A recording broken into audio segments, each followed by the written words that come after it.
It's no secret. It's plain to see. I love you. And you love me. It's no secret. You know it's true. You love me. And I love you.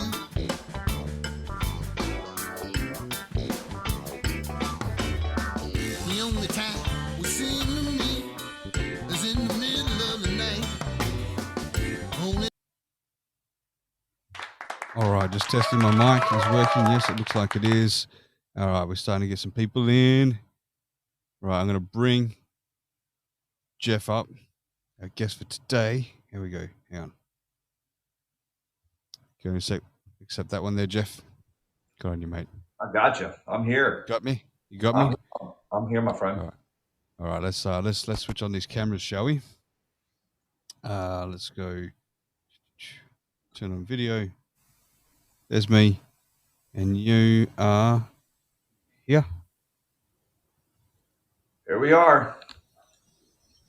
Oh, he's got no shirt on too. Shirtless Jeff.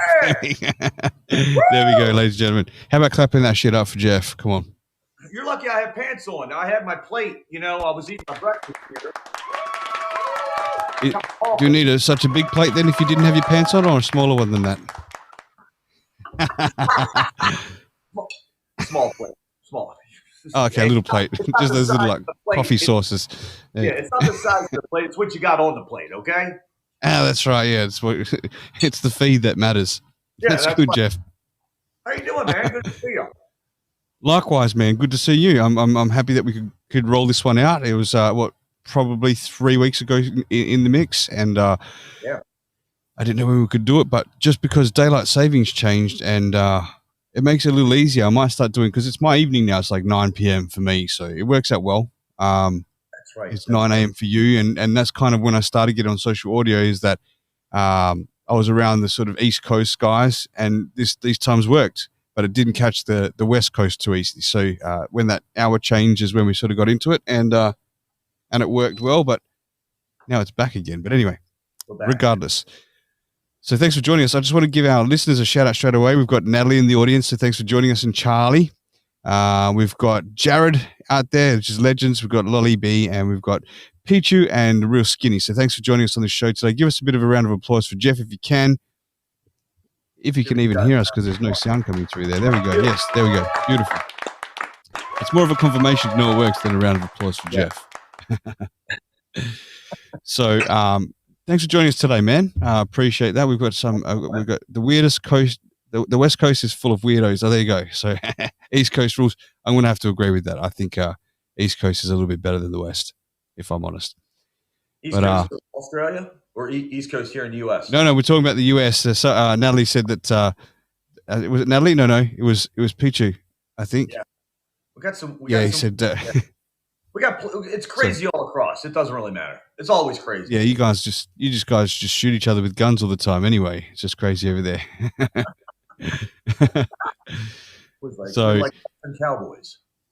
That's it. So you haven't. It's morning breakfast time for you. Have you done your workout yet? No, not yet. I have not done my workout. You know, so there's a fitness center here, Rock, that just opened up. It's like a boutique fitness center, real fancy. Got like all kinds of. It has an IV bar.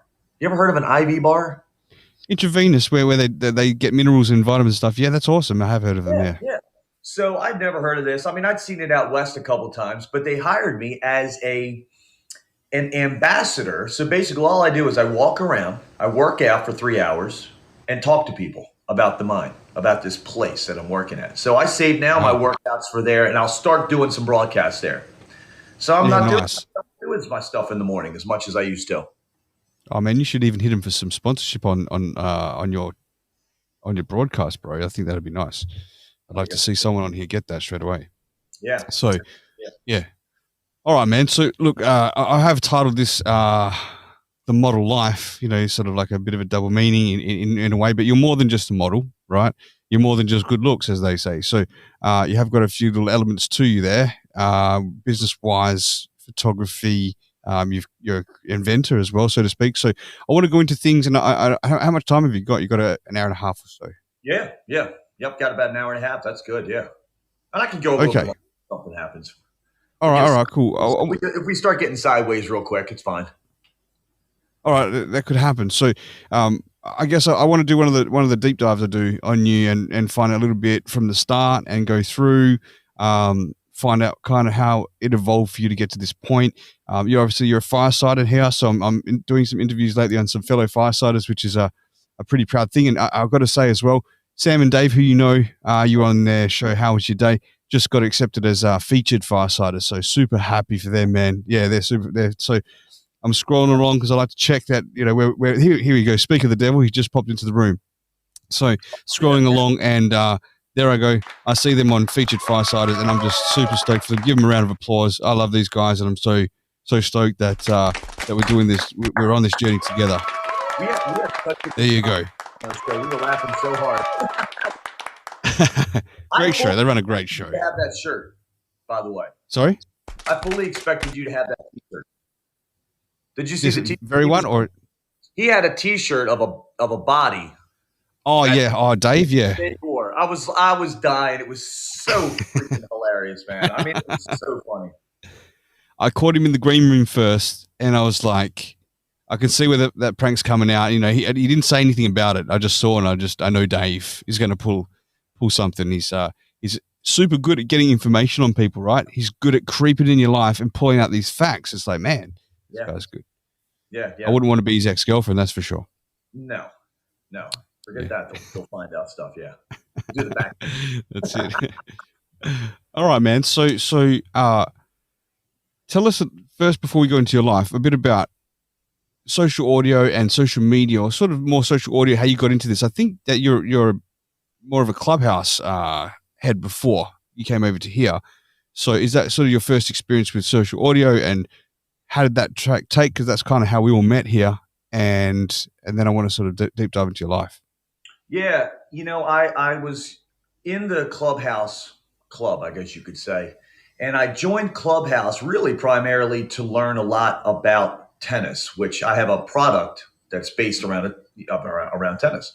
So I was like, you know what? There's this new social audio platform, Clubhouse. I can't remember how I learned about it, Rock, but I downloaded it and started going to these rooms and just talking about tennis, and whether it was tennis drills, how to improve, learning the sport, which I already knew, but learning and starting to network.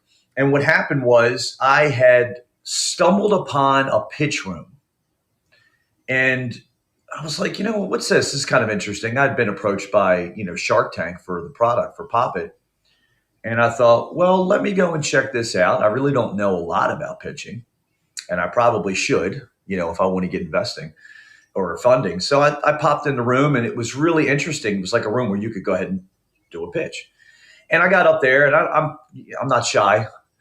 Obviously, no, I got no shirt on. I do have pants on. We started the show with no shirt on, ladies and gentlemen. I didn't ask him to take it off. He came in. He is not a shy guy at all. No, not shy. So, although there are times. Anyway, so what happened was I was in one of these rooms, and I do the pitch, and somebody who actually, she might be Laura's here. So Laura Frank Bernard, who's just a sweetheart, became a really close friend of mine, just a great, great person, business partner. We partner up with a lot of different things, and she's like an advisor to me. So she was like, hey, look, let me reach back out to you on the back channel, and let me give you a hand with all this stuff, because you need to do some improvement. And that's how that started. And then I started just coming back and going into more rooms. And then boom, that's how the whole Clubhouse thing started. It really started purely out of learning about tennis, and then evolved to going, hey, how can I be a better business person? And that's what I used it for. I used it as B school for me. Sure. That's great. And this is where I've met you. I was on a different place before, and just recently, I've had an account there on Clubhouse for a while, but never used it till Paul Vardo, a good mutual friend of ours, invited me over about a month ago, and I met you. we just hit it off, dude. You're a fucking great guy, man. I really think you've got this great personality, like good at taking a joke, giving a joke.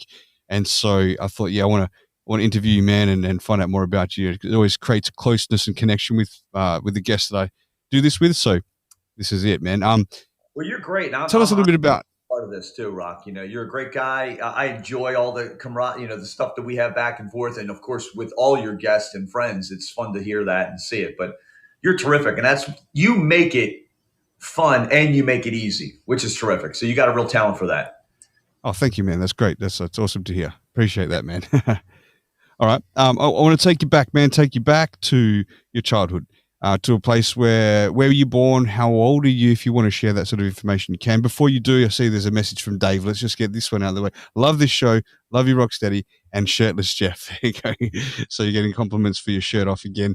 Dave, it's not quite the same as when you've got that shirtless shirt on, but he definitely does look better than you do, Dave. So there you go. All right. No, so going back to, it's the what? It's become the brand. It is the brand, real quick too, isn't it? Yeah. All right. So going back, man, to where were you born and sort of your childhood a little bit, and then I'll intervene. Yeah. So born here in Baltimore, Maryland. I raised here for the most part. I've got half my family.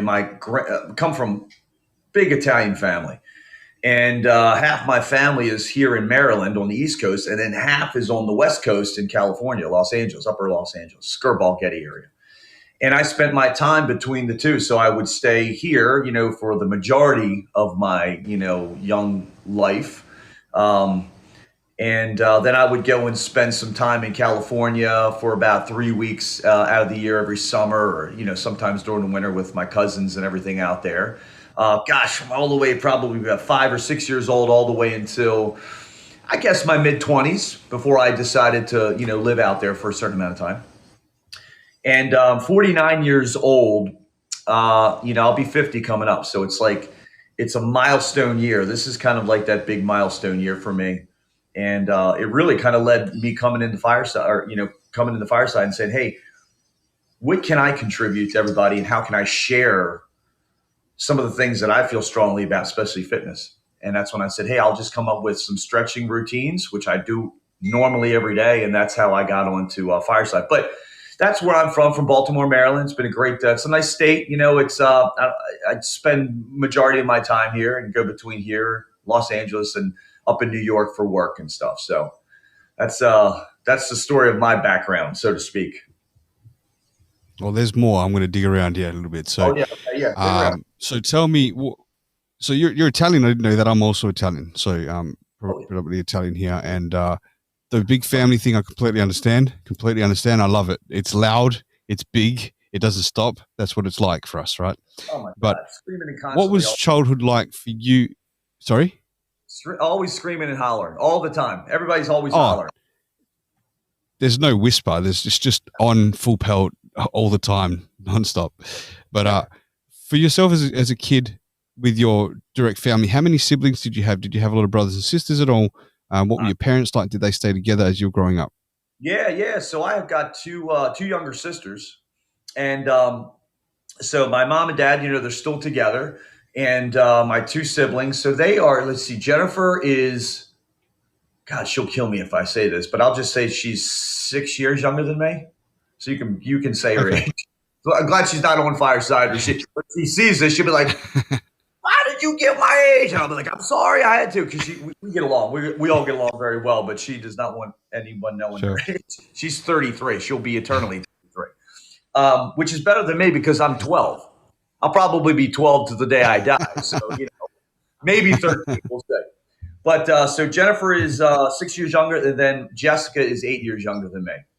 And we all grew up together. It's a great, fun-loving house. My father, John, who is, he was a contractor and, construction and maintenance and all that kind of stuff, home maintenance, all that.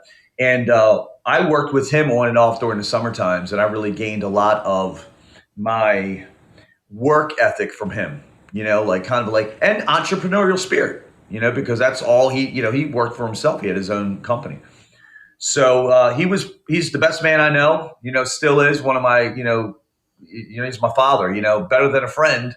And, he's been a great mentor to me, throughout my life, just teaching me life lessons. And we still, we talk about all kinds of stuff just about on a, at least weekly, if not daily basis. And then my mother, Karen, and she is just a fun loving, very kind, very caring, hard worker. And she's the one who was like, hey, look, if you got a dream, if you got some sort of idea, go and try it, try.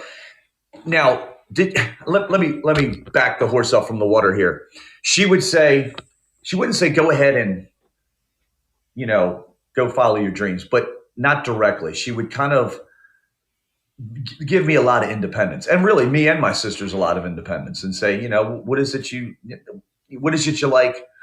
Okay, you got to figure it out because I don't know this realm. So you go ahead and try it out and test it. You fail, that's okay.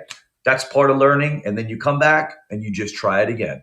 And she was a big tester. So she's sweet, kind, and caring, and she's been a great mom and still is a great mother and great grandmother, to my 3 kids. I have my wife and I, we're going on 21 years of marriage, which I still can't believe how it all flies by. It's just crazy. Yeah. And Jody's great. And we have 3 teenagers, and she's been my mother has been a great, grandmother to them. And of course, my father's been a great grandfather to them too. Awesome. Yeah. So life sounded pretty good as a kid, growing up. And when you went to school, how was school like for you around making friends? Was school an easy thing for you when you were trying to learn? Were you academically good at it or not? Did you struggle sports-wise? I want to know a little bit about that. Yeah, that's a great question. Back then, I don't know. I mean, I think they diagnosed people with ADHD. They probably did. They didn't diagnose me with that, but I'm sure I had it.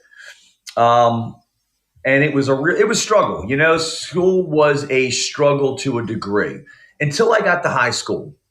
Then it became, I think I probably learned to manage certain things better, my attention span and my commitment. I played a lot of sports in high school, a lot of different stuff. I mostly played, football. I ran track, and I played a sport here in Maryland, or the unofficial state sport of lacrosse. And I loved all 3 of those sports. And I did some other stuff, basketball every now and then. Did I do any tennis? I did not do tennis. I feel like I'm missing something out. It might come to me. But I was just very active in sports. And that helped me, and what that helped me do was maintain my focus, with academics. And it also kind of, you form like a bond and a friendship with a lot of folks, and there's a lot of friends that I've formed in high school. And there's 4 years here in the U.S., we have 4 years of high school. They're very formative years. And you remember those, forever and ever. Just those small 4 years. I mean, we're at an age now where 4 years goes by. It's like nothing, and that course goes by quick, but they're very formative. They stick in your mind, and there's lessons that you've learned. And there's friendships that you bond or build. And for me, gosh, Rock, I think, I was always very social, and I love people, and I love being around my friends and being around people. And I remember a lot of, I had a lot of different friends, with a lot of different folks. I never really stuck with one. Is it clique, I guess you could say. No, not one group of people. I wasn't like a jock and I stuck around with the jocks. I wasn't like, and I was an art person, but I didn't just hang around with the art people. I did drama in high school. I played an instrument in high school. I sang, so I had all these different things that I liked doing. And it was trying to be a little bit more well-rounded. Not by any means to myself. It was probably my parents doing, where they're like, hey, don't just get pigeonholed into one thing. Try other stuff. You want to try an instrument? I don't know. That's kind of my mom's attitude. Try it out. Test it out. You might like it. tried some instruments and found the bass guitar. And I was like, oh my God, I fucking love this. This is what I want to do. And I would play the bass guitar and took lessons for years, doing all that stuff. And hey, do you want to do drama? Would you like to act? I don't know. My mom would go, well, give it a shot. What the hell? What do have some fun with it. And I did some drama. So that's fantastic, man. Having encouraging parents like that is amazing. It is. It really absolutely is. Amazing. When you have that support. And, I was very fortunate because I know a lot of friends of mine did not have that support, but I think what happens is as, you mature, certain, different age, different styles, you mature at different ages, I guess you could say. But I recognize that. You just try to, kind of bring them in the fold and say, hey, man, I know that, or hey, you come on over here. My parents were always very welcoming of other friends, if they didn't have that support system, I guess. But I was very fortunate to have that support system. Awesome. So great to hear. Wonderful. Yeah. I could ramble on about high school all day long, so I'm sorry. Just cut me off. Go for it, man. Look, just to throw it back at you as well, like I can't agree more that those years in high school, I think we had, 8, 9, 10, 11, we have 5 years of high school. And I totally agree with you, man. There's something about your high school buddies that there's that connection with. Maybe it's like you've all gone through puberty at the same age. You've all gone through these really life-changing things too at a young age. And then once you're out and you hit the workforce, there's that loss that you'll never have those the class friendship stuff again. It's a sad day when you leave school finally, when you always probably want to leave. Then that time comes, you don't want to. And funnily enough, today, after a show I did this morning, my time I did with Dana Williams, and then I went off to work for a little bit. And I'm driving, and I saw a school buddy that I haven't seen since school. And just like, so you bring up this whole school thing now about this connection. And we're at the traffic lights in the car speaking, oh, how you been? Good to see you. And he did this video that went viral on the internet. I think it's Somewhere Over the Rainbow, that song. They just get on a train, starts playing a ukulele, and everyone on the train starts singing everywhere. You might have seen it on YouTube. That was him that started. So I said, oh, I'm doing a podcast. You got to come on. He's going, all right, as the cars are separating. So yeah, that's great, man. I understand the connection that you're talking about. Yeah, you really build it. It's easy. Yeah. So you're going through school, right? And having such positive parents and getting to try things. I know how difficult it is when we're at school and we have to sort of choose for, what they tell us for the rest of our life. Like, what are you going to be for the rest of you? Go and do these next 3 years of study for the next 50 years of your life. You can do this job or whatever it is. You maybe didn't have that pressure like other people probably have. Did you?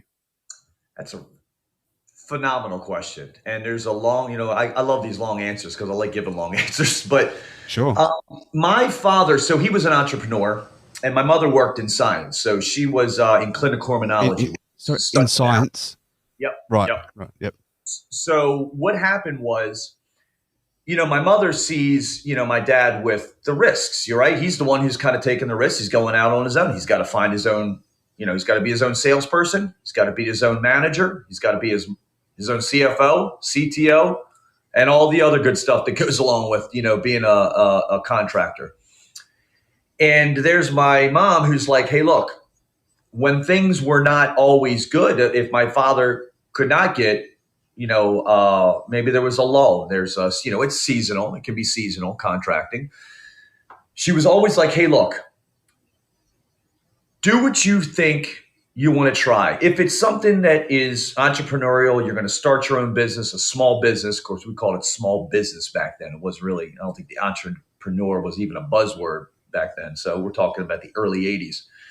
If you're going to go and try something, make sure that you got a backup. That was her big thing. Make sure you got a safety net. So go to school beyond high school. Think about it. You can do a vocation. If you wanted to study HVAC, home, AC, units, or if you wanted to study contracting like your father, or if you wanted to do an apprenticeship with your father, but study something beyond that where you can have something that's a fit that you can always have like a plan B. So make sure that you have got some sort of backup plan. And she was a big stickler on that. So while she did say, hey, test it, give it a shot. You want to go and be an actor? Go be an actor. You want to go be a model, which I didn't know I was doing all that at the time. do that. You want to be a professional football, do it. Or you want to go to, but make sure that you have a backup and you've got a degree, a college degree in something that you like as a backup, as a plan B. And that was the formula that I followed, if that makes sense. 100% sense. I find it quite inspiring, your parents, to be like that with you, especially back then, right? Back when even me growing up as a kid, it was a little bit more. I mean, I wasn't forced to have to do anything at all, but there's that pressure still around, and your parents kind of alleviated that from you, which is awesome. All right, so what was that backup plan for you then? So backup plan was to go to college. Backup plan was to go to college. I didn't know what I wanted to study at the time, but it's a fun little story. So I had played, these 4 different sports, and I feel like I'm missing one. Maybe it was something extracurricular, but it'll come to me. Anyway, I just ate breakfast. I can't even remember what I ate for breakfast this morning. So you're lucky that it was eggs, by the way, and something under the plate. I know. Yeah. Look, it's still right here. I mean, come on. So I looks like you left the sausage behind. I did. I left that behind. It was a small plate. It's a small plate, Rock. Okay, the small plate. Yeah, the little sausage. Sausage. What are we talking about, Rock? I don't know what's going on. Small English breakfast. Yeah. I went to school, and I had committed to a school called University of Richmond that they wanted me to play football. American football. So I said, okay, look, I really love lacrosse. I know that I'm better at this sport, football, but I really like lacrosse, and they were developing a men's lacrosse program. So I committed to University of Richmond to play lacrosse. And what happened was, I went there and did all that. It was a great experience. I ended up transferring out. I won't get into detail. I can get into detail of why I transferred out, but basically, the school that I had committed to did not have the means to do a men's lacrosse team, which is why I went there to begin with, because I knew I could start. I was what's called a midfield, midi, and more like a dime a dozen kind of a position. So I knew that I could start there, and not some of the schools that had kind of said, "Hey, we'll have you here, but you're not good enough to be a starter in lacrosse." So what happened was Richmond said, "Hey, why don't you commit to football? Would you do that? And then we'll get you into the spring sport. When it comes springtime, we'll get you in lacrosse." So I was like, okay, great. Went through the football season. It was a great experience. Was not a starter, but it was still a wonderful, wonderful experience. By the time it came to lacrosse, they didn't have a men's lacrosse program. So I had to leave because I didn't want to stay there and just play football. And what happened was I transferred to USC in California for a little while. And, I kind of took a little bit of a break. Being a student athlete is quite a challenge. It's a lot of commitment. It's a lot of work, and I just couldn't fully give 110% what I was used to giving, and really transitional period of time. So I did some stuff there, for a little while in school. Did not play any sports, but just did some club things. And I came back to the East Coast to Towson State University, is where I actually graduated from. And there, I started running track from a class. So what happened was, this is the long drawn out story of how I figured out what the hell I was going to do with my schooling. So I'm there, and this is probably year 2, and I'm playing lacrosse. I did not play football there. And I started running track. And the only reason I ran track was because I had taken a class. I was just at that time where, okay, you got to commit to what is your study going to be? Are you just going to take general classes, or are you going to move on and do, some sort of study and commit to a career or degree in whatever? So I was in a class. We had to take a phys ed elective. So I took track and field. And when that class was over, it was like, okay, I saw these people. We were all kind of in the same phys ed kind of realm. And I had a group of people going off to nursing. I thought, man, nursing, that might be kind of fun. It's the human body. I'm already learning about it anyway. Might be nice. Then there was physical therapy people. They were going to their physical therapy classes. And I was like, gosh, it might be kind of an interesting profession. It could be a physical therapist, help people, after injuries and all that stuff, help them, heal. And I looked at the classes and I'm like, okay, what are you going? Oh, we're going to, anatomy 1 and 2 and 3 and beyond. I was like, God damn, that's a lot of work. What are you going to? Well, we're going to anatomy 5, and then we're going to, some crazy class. And then there was another group of people, Rock, and they were going to what's called physical education. And what happened, I said, well, where are you guys going? Oh, we're going to field and court games. I'm like, what do you mean, what's field and court games? Like, we're learning about how to play badminton, volleyball, basketball. So, the hell with all that. I'm going over here with them and having some fun. And that's how I went and studied physical education. So I have a BS. I have a real BS degree, Rock. It's actually called BS. It's for real. But it's Bachelor of Science. And I studied physical education, and that's what I did. So my background is actually in physical education. I could have been a physical education teacher. Right. Okay, awesome. So, yeah. So then you had your plan B in place, and you've studied through that. What happened from there? Like, what did you then want to try and be? It was in the sports field, I take it, right? And so, how did that eventuate? So what happened was, I thought, well, could I pursue, professional sports? Could I do something like that? At one time, I thought about it. I come from so my father is my biological father and my mother. They did divorce, but I was very, very young. I kept a little contact, and the reason why I'm saying this is because my mom remarried to John, who's he's my father, great man, best man I know. Dave was a great guy. He played some professional sports and said, "Hey, why don't you?" And we had always kept in contact. Why don't you come out and try to play some, he played football. Why don't you come and try out for some teams? I'll get you some, looks and all that stuff, and we'll get you invited to some camps. And I thought about doing that, and I did go to some camps in football. And it was just like, you know what? One, I was simply said I wasn't good enough, right? That's basically what it boils down to. But it was a really fun opportunity, but that door kind of shut.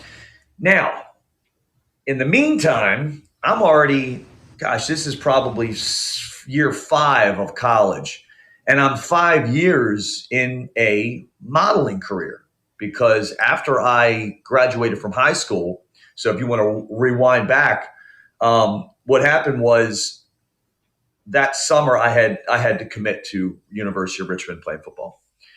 And the following summer, I said, you know what, I want to do something different. And my aunt worked for a modeling agency. And she said, why don't you come up to New York, sign a fit model contract, and we'll get you some work in that career. It might be a nice little side career for you. So while I was going to college, I was still doing the modeling career. That's why I was 5 years into college, or taking college courses. But I was in the middle of a modeling career, so to speak. So that's why I really didn't have to pursue, getting a degree in physical education, even though I wanted to have that as a backup. And I didn't want to pursue any professional sports. One, I wasn't going to make it anyway, but I was already in the middle of a career, if that makes sense. Is that kind of? Yeah, total sense. Yeah. I was going to get to the modeling thing, but it started here. So it started sort of when you left school, around that age. It did. He left right around when I left high school. So in between high school and college, that second year is when my modeling career started. So yeah. Okay, so just hovering around the model career at the start there, you must have been a pretty good looker at school. Did you notice the ladies' attention going towards you? Did you know that you had what it takes to become a model? I mean, I don't know. I don't think so. I had girlfriends and stuff like that. But what's funny is I never really had, God darn, really up to my wife, I never really had a long-term girlfriend. I always dated girls. I was actually friends with more girls than I had guy friends, if that made sense. And I don't know what contributes to that. I don't know if I don't think it was my maturity level. It could have been. That's probably why too. Yeah, right. Yeah, you know, yeah. the immature part. That's the playful sports guy, good looking fella. Hanging around girls and putting them in the friend zone, and then the next thing you know, they're fighting for Jeff Yeah, because he's got no maybe. shirt on. I don't know. I wish there was some of my girlfriends that were on here. That'd be really fun. They could probably paint a different picture, but who knows? But I always had more girls as friends than guys anyway, and I think that actually served me really well, maturity wise. But as far as girls got going after, I maybe. I mean, I did a lot of went to a lot of dances and went on a lot of dates and stuff like that in high school. But it was never like, God, if they were like, oh my God, I'm going out with a date with Jeff Nelson. If they felt like that and like, oh, I never saw it, and I probably wouldn't believe it even if I saw it. But, it was, yeah, I don't know. I had a lot more girls as friends than guys. So I guess it was maybe more natural for me to talk with them and have fun and all that. And who knows? I don't know, Rock. That's a good one. I never really delved into thinking into that thought process of what the hell. I don't know. That's the point of these interviews, man. It gets you back thinking. So Yeah. So to unfold the modeling career. Yeah. Obviously, you start with little gigs and it builds up from there. So you've been able to utilize this career as an income, as your primary career of your life. Yeah.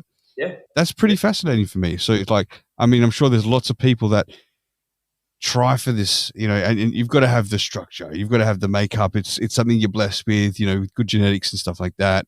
Different to podcasting where you can try and learn how to do things. With modeling, I'm sure there's things that you can learn for tips in the game, but primarily you have to be structured the way that people want for their modeling. So how was that for you? Like, what point, how did it build up, and what point did you realize that you could actually do this as a career? Because that's kind of a scary move for many people. Can I make it? Can it happen? But you seem to nail it. Well, you know what? It was I would say in the very beginning, Rock, I would say it's a season to season kind of a thing. And what I mean by that is, it's always, modeling's based around the different seasons of fashion. And, you've got three main ones. And then what happens is you kind of go, okay, you get work for that first season, and then you kind of string a couple seasons together, and then you got a year. And then you just do it again. And then you've got 2 years under your belt. And then you just kind of keep going. Now, did I ever think it was going to be going on a 33-year career now? No.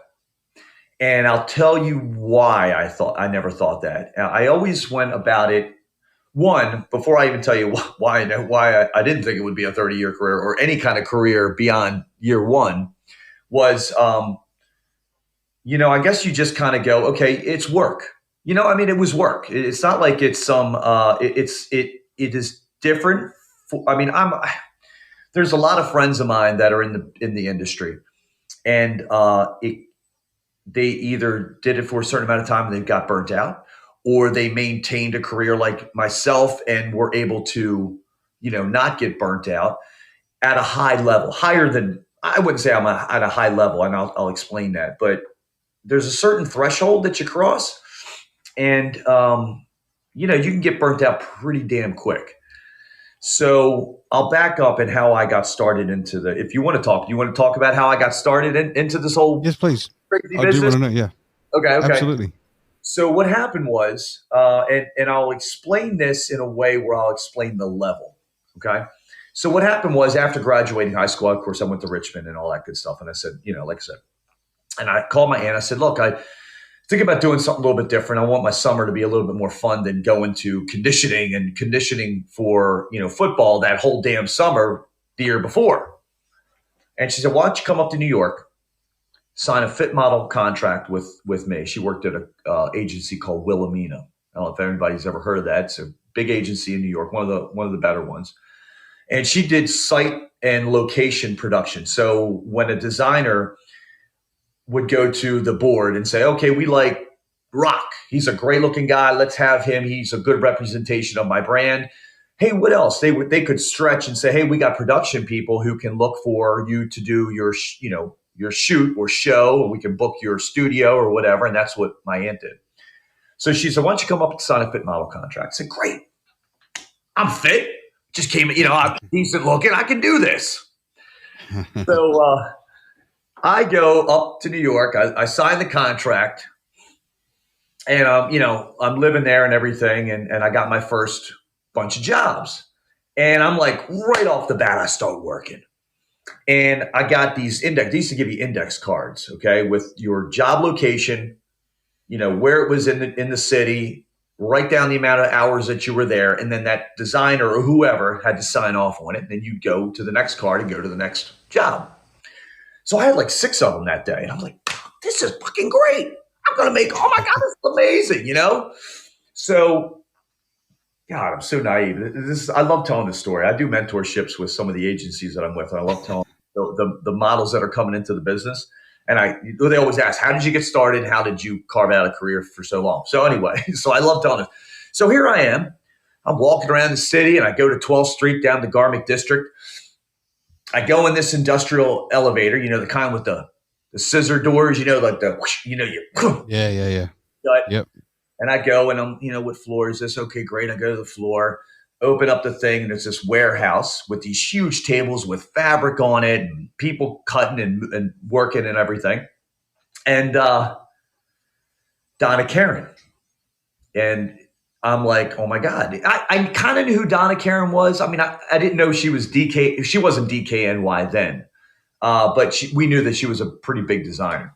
And that was my first job. So I met her assistant. Hey, Jeff Nelson. Oh, great. Nice to meet you. I met Donna. Great, Jeff. Nice to meet you. Come on over here. Take your clothes off. I can do that. No problem at all. Take everything out, down to my underwear. I was in my underwear, people. I wasn't nude. So I stand on this platform and she's measuring me. And, measure my thigh length, my neck, my arm, my elbow, from my elbow down and my shoulder down. And she's doing all these measurements. She puts a shirt on me. She puts a pair of pants, looks around, makes some changes, makes some measurements, take them off, make some adjustments, put them back on. I'm doing this for like 3.5 hours. So I'm not really thinking anything. I'm just kind of going through the motions.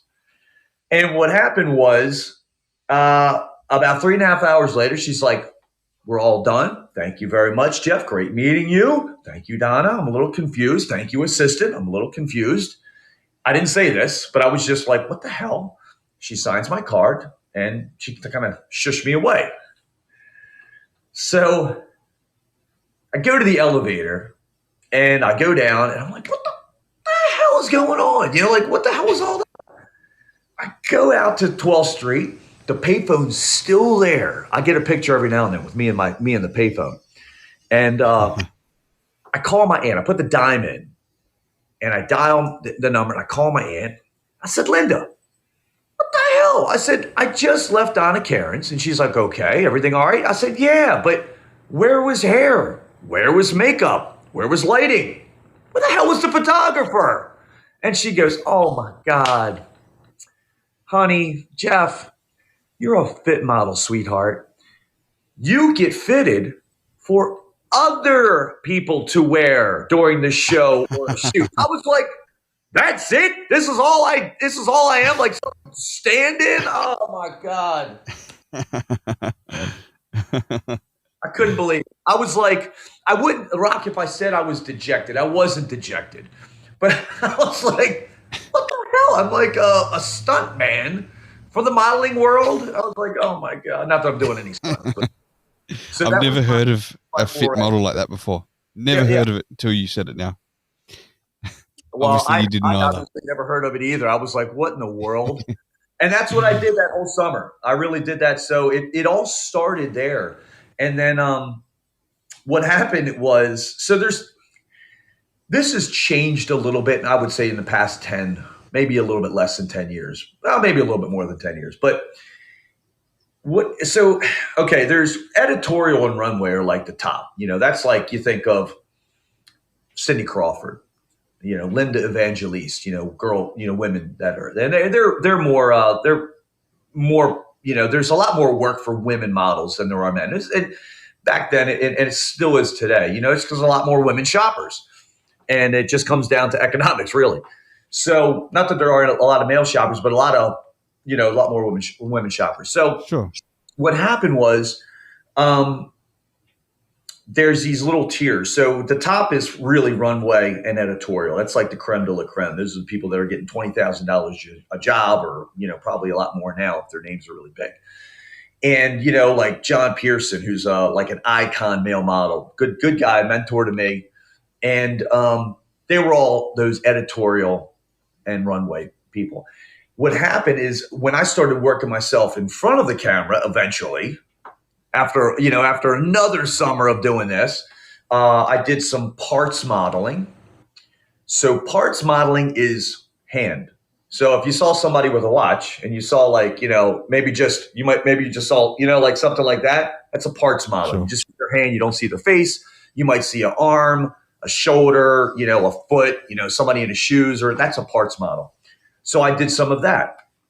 And then I started kind of doing more and more stuff in front of the camera where I would be there for commercial work. So that's like the entry level commercial work, they call it. Sure.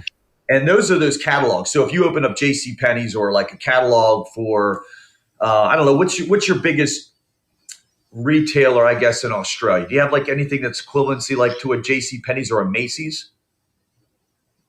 I'm not sure. I think we got we still have those brands that you're talking about, but they're all in like one store, like called Maya and things like that. So you might be a Maya's model or something. Maya catalog, yep. And you see the models in there, with their Yep. there's the guy there, he might have a golf shirt on. He's like, smiling in a studio. That's commercial work. So I started doing a lot of commercial work, and it was really funny, Rock. Oh my gosh. I would go out to places, or I'd show up at an agency or my agencies and stuff. And some of the other models that were really, they were doing the editorial work or the runway work and getting, big photographers and getting big names hired and all that stuff. They would go, "Oh, there's Jeff. There's our commercial model." It was like a dirty word. They'd say it to you like that? Yeah, it was like a class system. It was like, sure. It's like a slap. There's our commercial model. Yeah. Oh, he's not a real model, which, I made a living doing that for, 15 years, just doing commercial work. So if you saw Craftsman, JCPenney, Steinmart when it was there, these are all like these, like department stores and stuff, underwear, sure.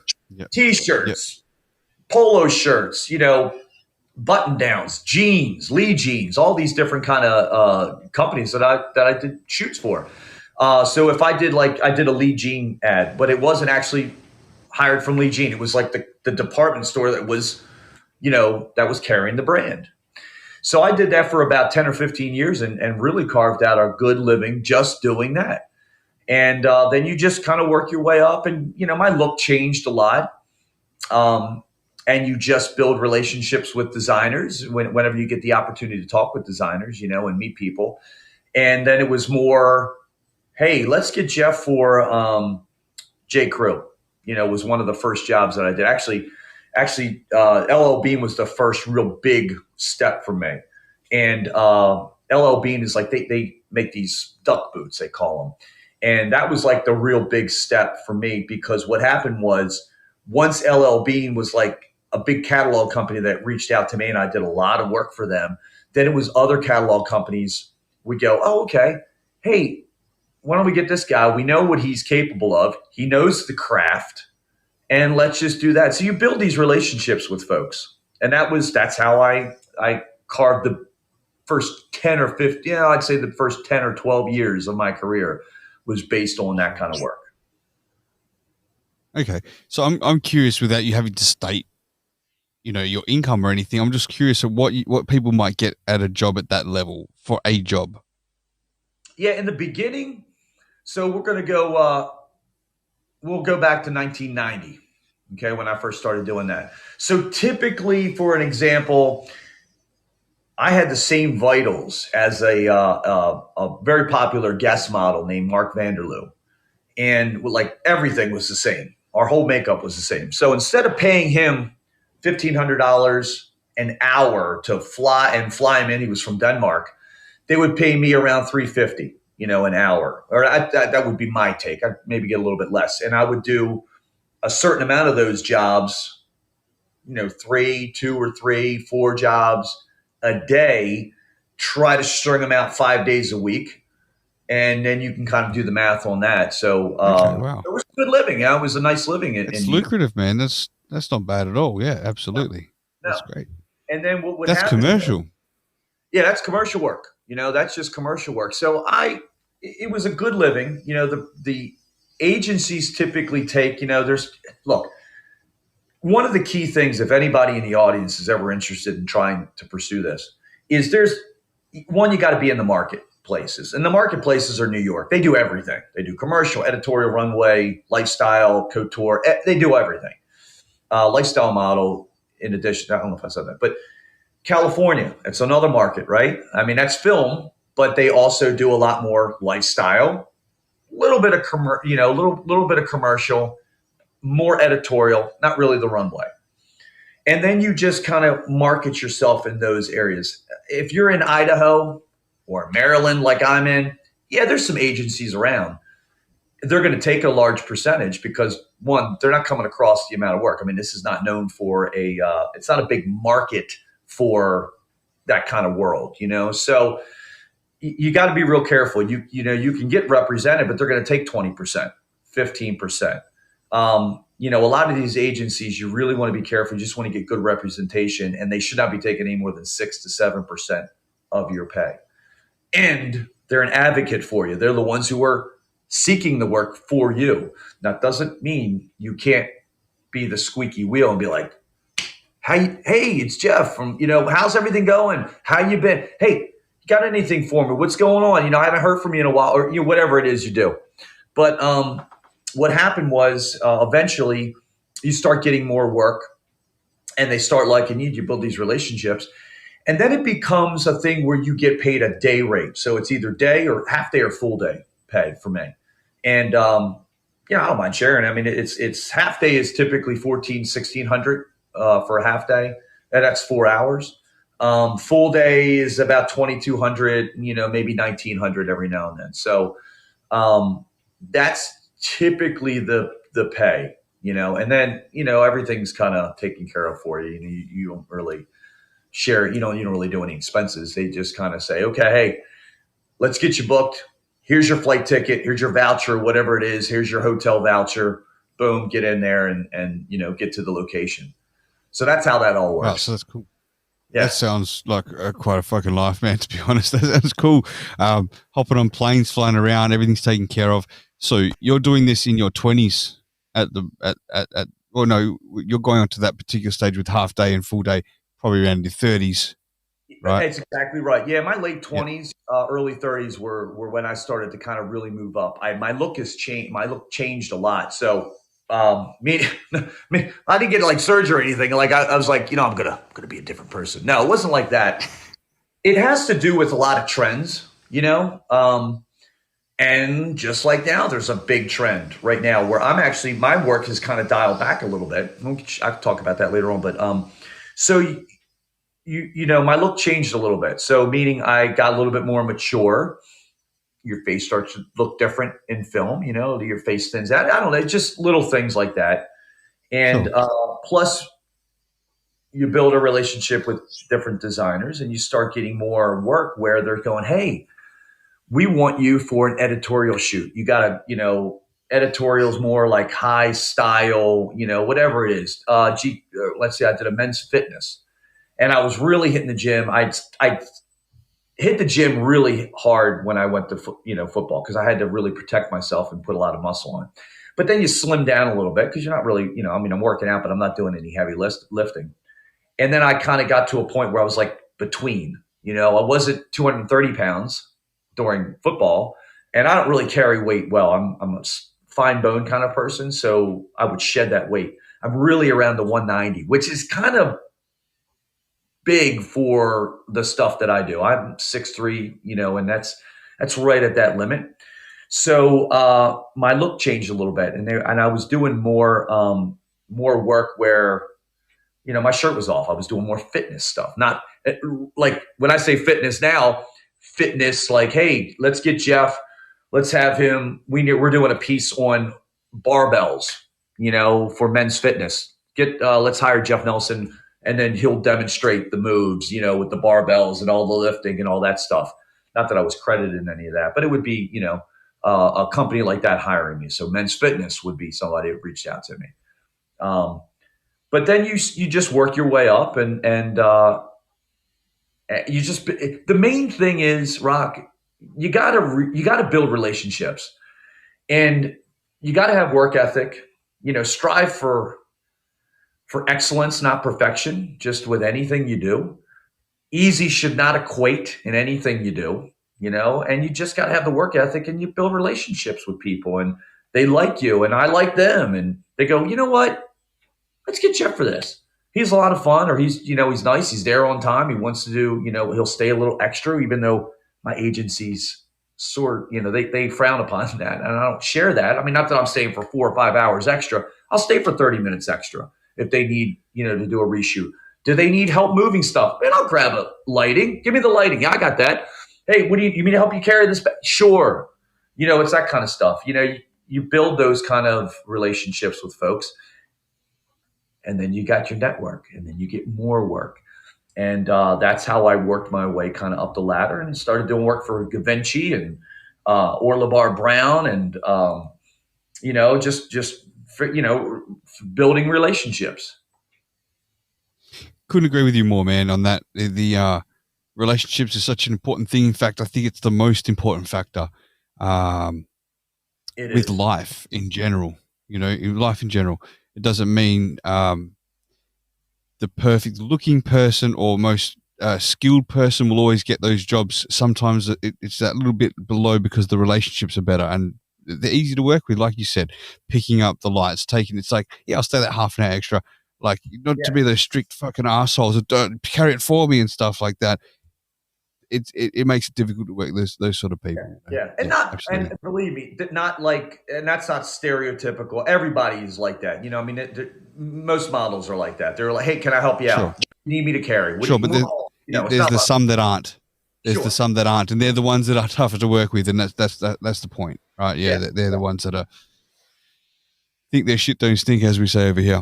That's right. That's right. And that's okay. But I always had great relationships, and I always took interest in the stuff that was going on, whether it was talking to lighting and saying, so what are you doing here with this? Like, why do you have the umbrella? Like, it's a beautiful sunny day.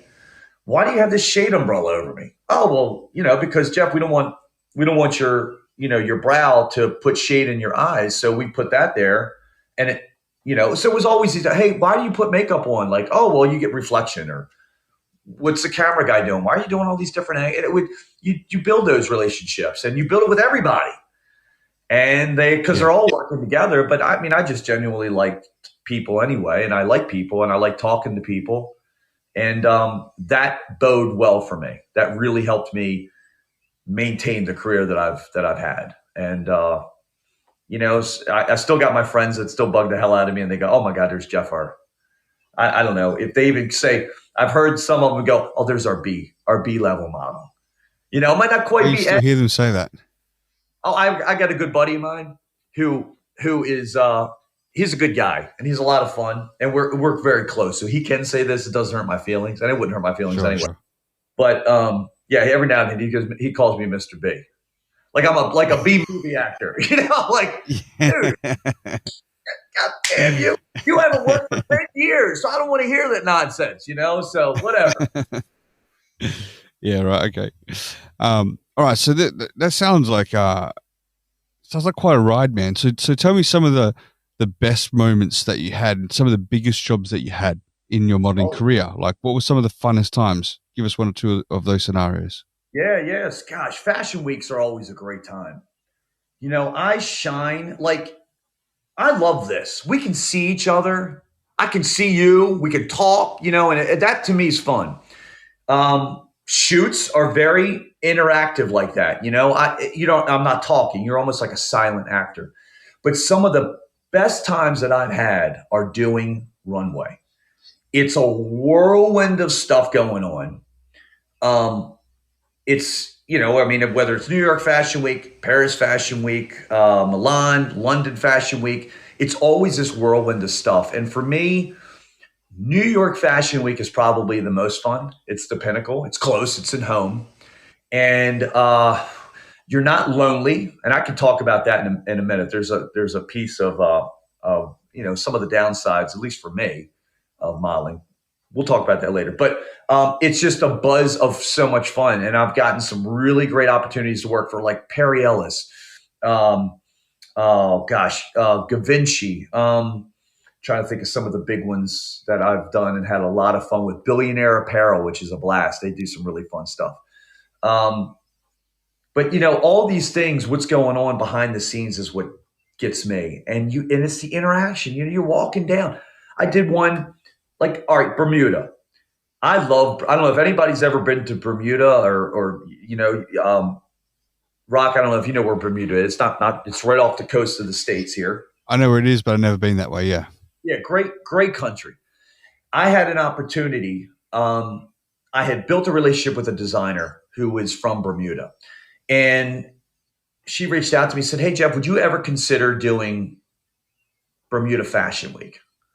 And I was like, hell yeah, I would do that. Why not? I can swear, yeah, right. I mean, it's Bermuda, but on top of it, this is that example, Rock.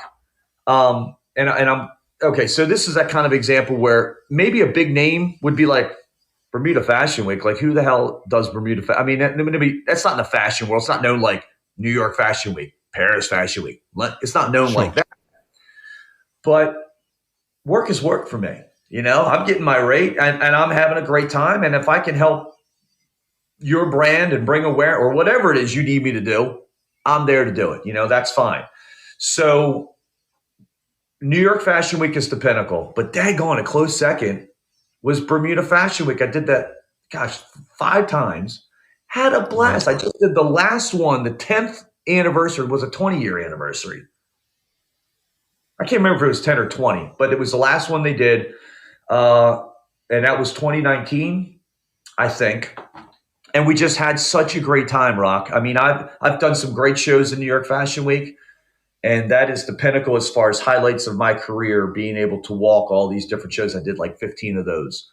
But daggone it, if I could have, I had a really good time with Bermuda Fashion Week, and where you're there in this beautiful location for one, but the people are great, and you're just having a great time, and you're interacting with people. You're walking down the runway.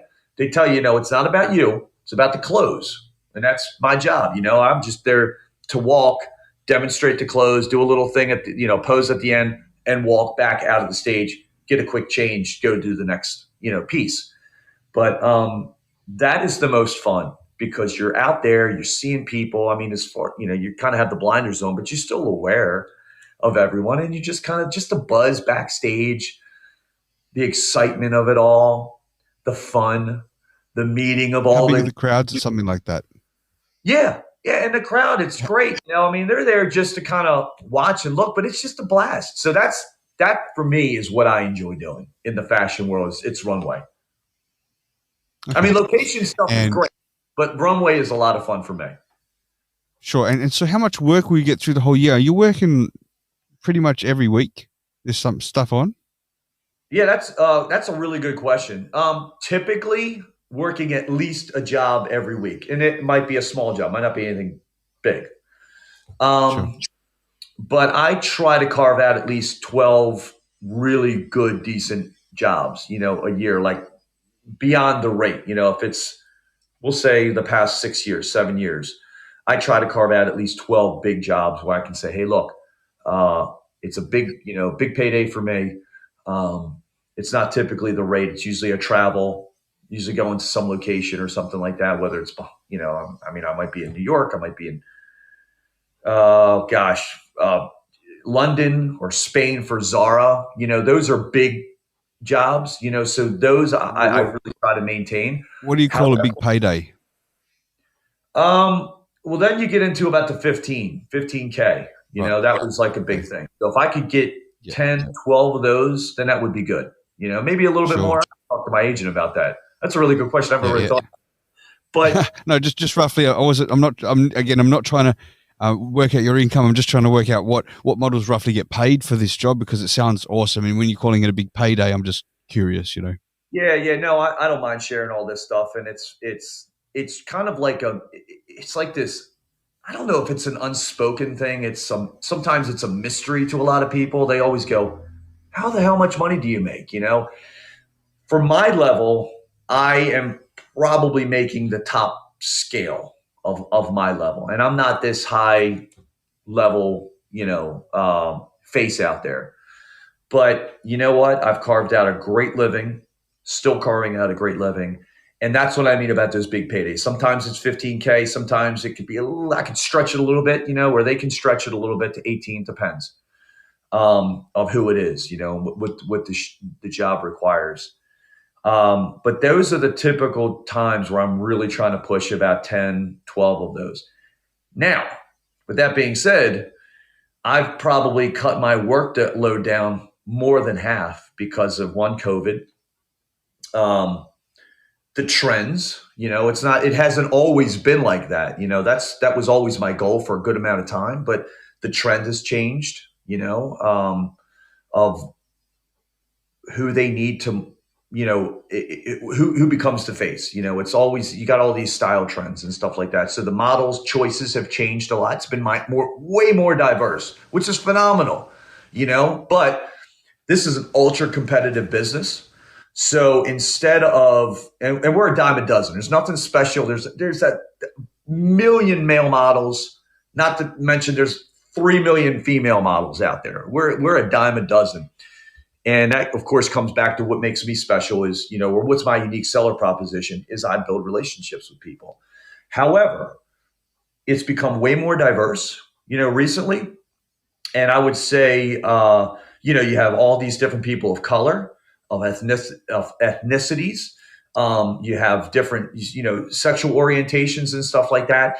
And that's the trend that's going on now. So now my workload, and you also have influencers that compete, so you have these people that are brand ambassadors or influencers. And why would an agency like, I don't know, Rock, if you wanted to hire Jeff Nelson and you said, man, I want to hire Jeff Nelson, but God darn, man, he's $15K to do a shoot for me and promote, Rocstedi podcast. Why can't you get an ambassador or an influencer, give them, $1,000, and you've got 1 million followers that you can immediately see, projecting your goods or whatever it is. So that's been a real, cut in the workload and just adds to the competition of it. So my workload is really cut down a lot. So that's where I've I would say in the past 4 to 5 years, 6 years, it's really been whittled away. And that's where I'm saying, okay, do I need to make a pivot here? Do I need to make a transition? What is my next move as Jeff Nelson? So that's kind of where I am now with all that stuff. Let's get into that. And I'm just keeping eye on time now because I want to try and cover it all, but not leave anything out because we've got maybe another 45. Yeah, I'm fine. I don't have to really be anywhere until 11:30, so I'm good to go. As long as you want. Okay, cool. As long as people feel like listening to all this. Don't worry about them. It's you and I. The listeners are there. We love you, listeners. But you and I are talking, and I want to find out more about Jeff Nelson. Yeah. Okay, here we go. I think it's fun. No, so okay, so plan B. Is this what your mum taught you about having a plan B now that your modding career might be, you're starting to tail off with the competition? Yeah. And I know that you've looked into other things, you've invented things as well. And I see you've got photography down there. Tell me, where do they come into the mix? Is it recently? Is it somewhere along the way where you're picking up tips with photography for obviously what you were doing? Tell me more. Yeah, that's great. And you know what? I'm in this transition place now. I'm starting to enter that transition place. Now, I'm waiting to see how this all unravels, especially with the pandemic. We took this big hit, nobody was working. And of course, you got the trend that's playing now. So there's not really a need for my look as big as it used to be. So I'm like, man, what am I going to be doing? What can I do to make a living? This is really, it's been cut down, like this kind of work. So what happened was, what do you want me to go into first? You want me to go into photography first, or do you want me to go into what came first? Was it the photography that came first? Roughly. God, they both kind of came around the same time. Okay, let's go into the photography, because that probably directly relates to the modeling, I would assume. Yep. Okay, I agree with that. So what happened was all of us need what's called digitals, okay? And that means every 3 to 6 months, a designer or my agencies will say, hey, Jeff, send us some updated digitals, okay? And that's just basically, you can take your phone, white background, decent lighting. You don't even have to have lighting. Just get some updated digitals. Face, portrait, 3/4, and then head to toe, and then we'll do a portrait, or a 3/4 side view and 3/4 side view and send it in. And that's fine. That's easy. I could do that myself. And we should do it ourselves. They don't really want you to do professional, but you could. A lot of models do. Just hire a photographer. So what happened was then they would go, okay, Jeff, to stay relevant, they want you to update pictures, to get professional portraits done. Well, professional portrait photographers are like $300 an hour, or $1,000 for the day, So I was like, dang, if I didn't work for 6 months or something like that, let's just say, the past 5 years, as things started to slim down a little bit, there were times where I'd be like, okay, they're requesting this professional work. I'd have to go to a studio and shell out. Here's $1,000 photographer. Let's get some pictures of, Jeff, doing all whatever. And I would have to send those in. So what happened was I was like, you know what? What if I just invested, a couple grand in a camera and figured out how to do a remote somehow? I don't know. I'll figure it out. But let me see if I can go ahead and just, instead of shelling out, $5,000, $6,000, $7,000 a year to get these updated portraits, or maybe do some more work, or just because you do this to stay relevant, Rock. The whole reason why I'm hiring these people to stay relevant. If even between work, if you want to pinch a penny, you might lose that work. You've got to stay relevant. You've got to do it. You absolutely have to, and that's been a strategy of mine. And I was mentored by a great model, John Pearson, great guy, icon. Don't know him, look him up.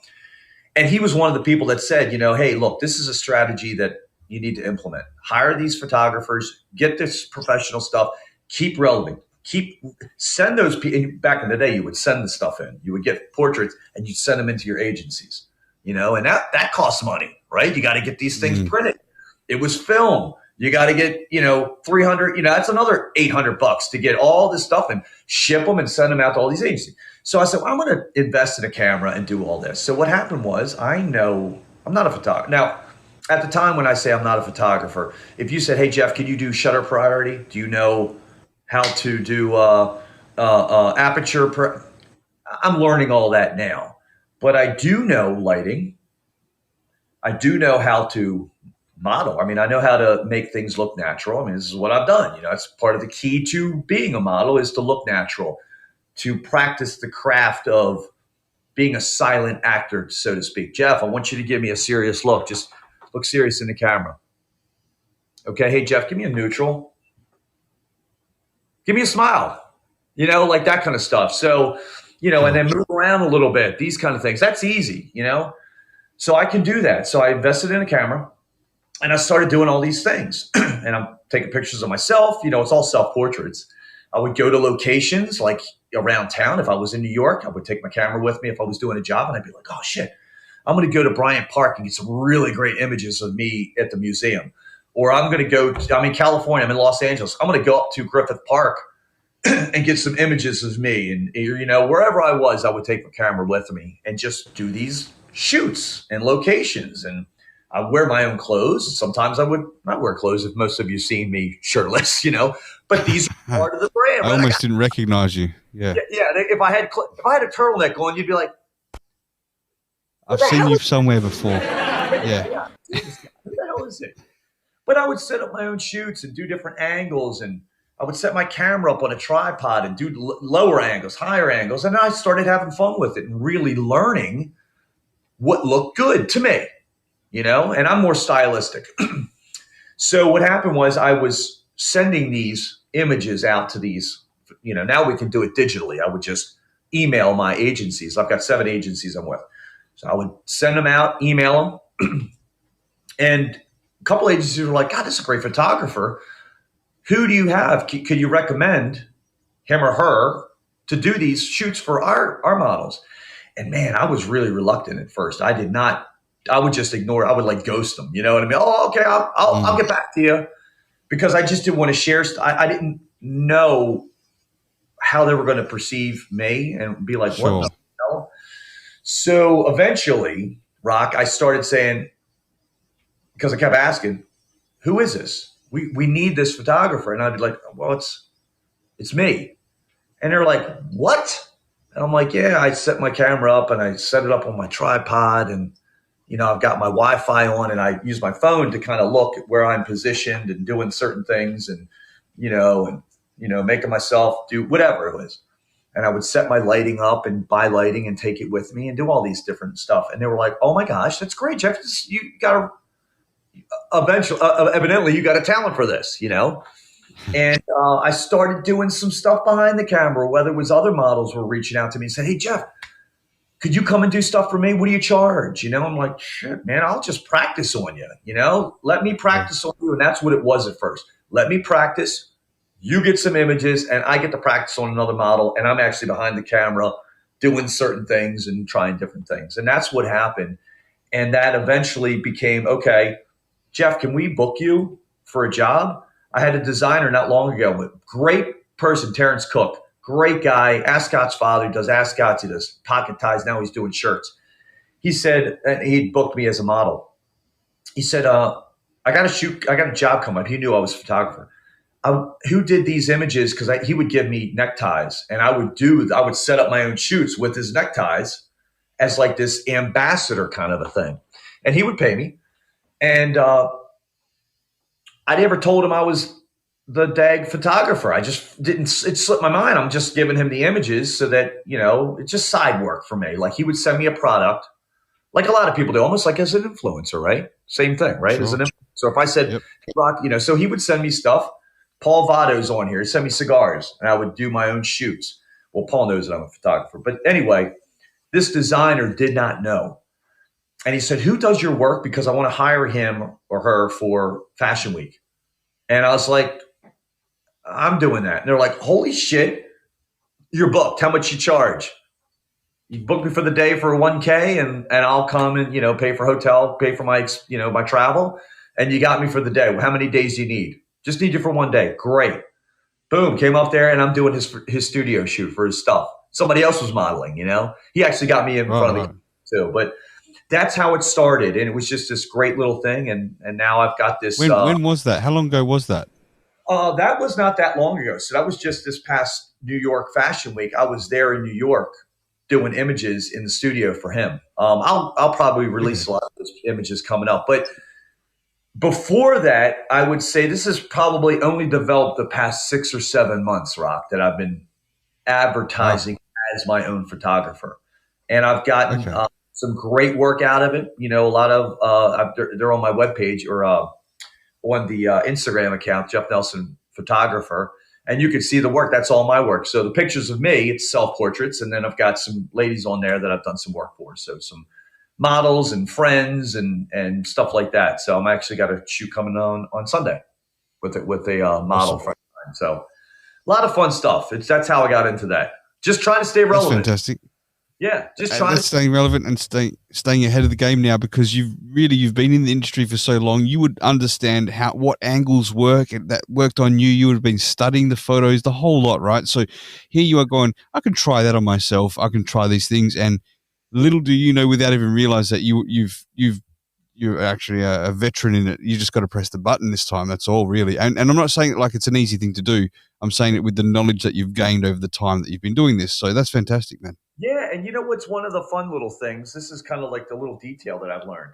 So, I use a remote for myself, so I set it up through my phone, and my camera, I bought, I spent $5,000 on this camera.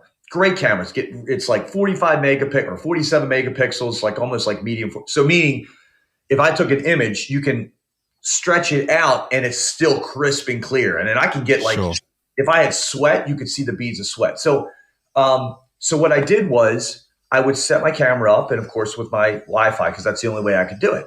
So what happened was this girl, she said to me, I want to hire you to do some professional portraits for me for business.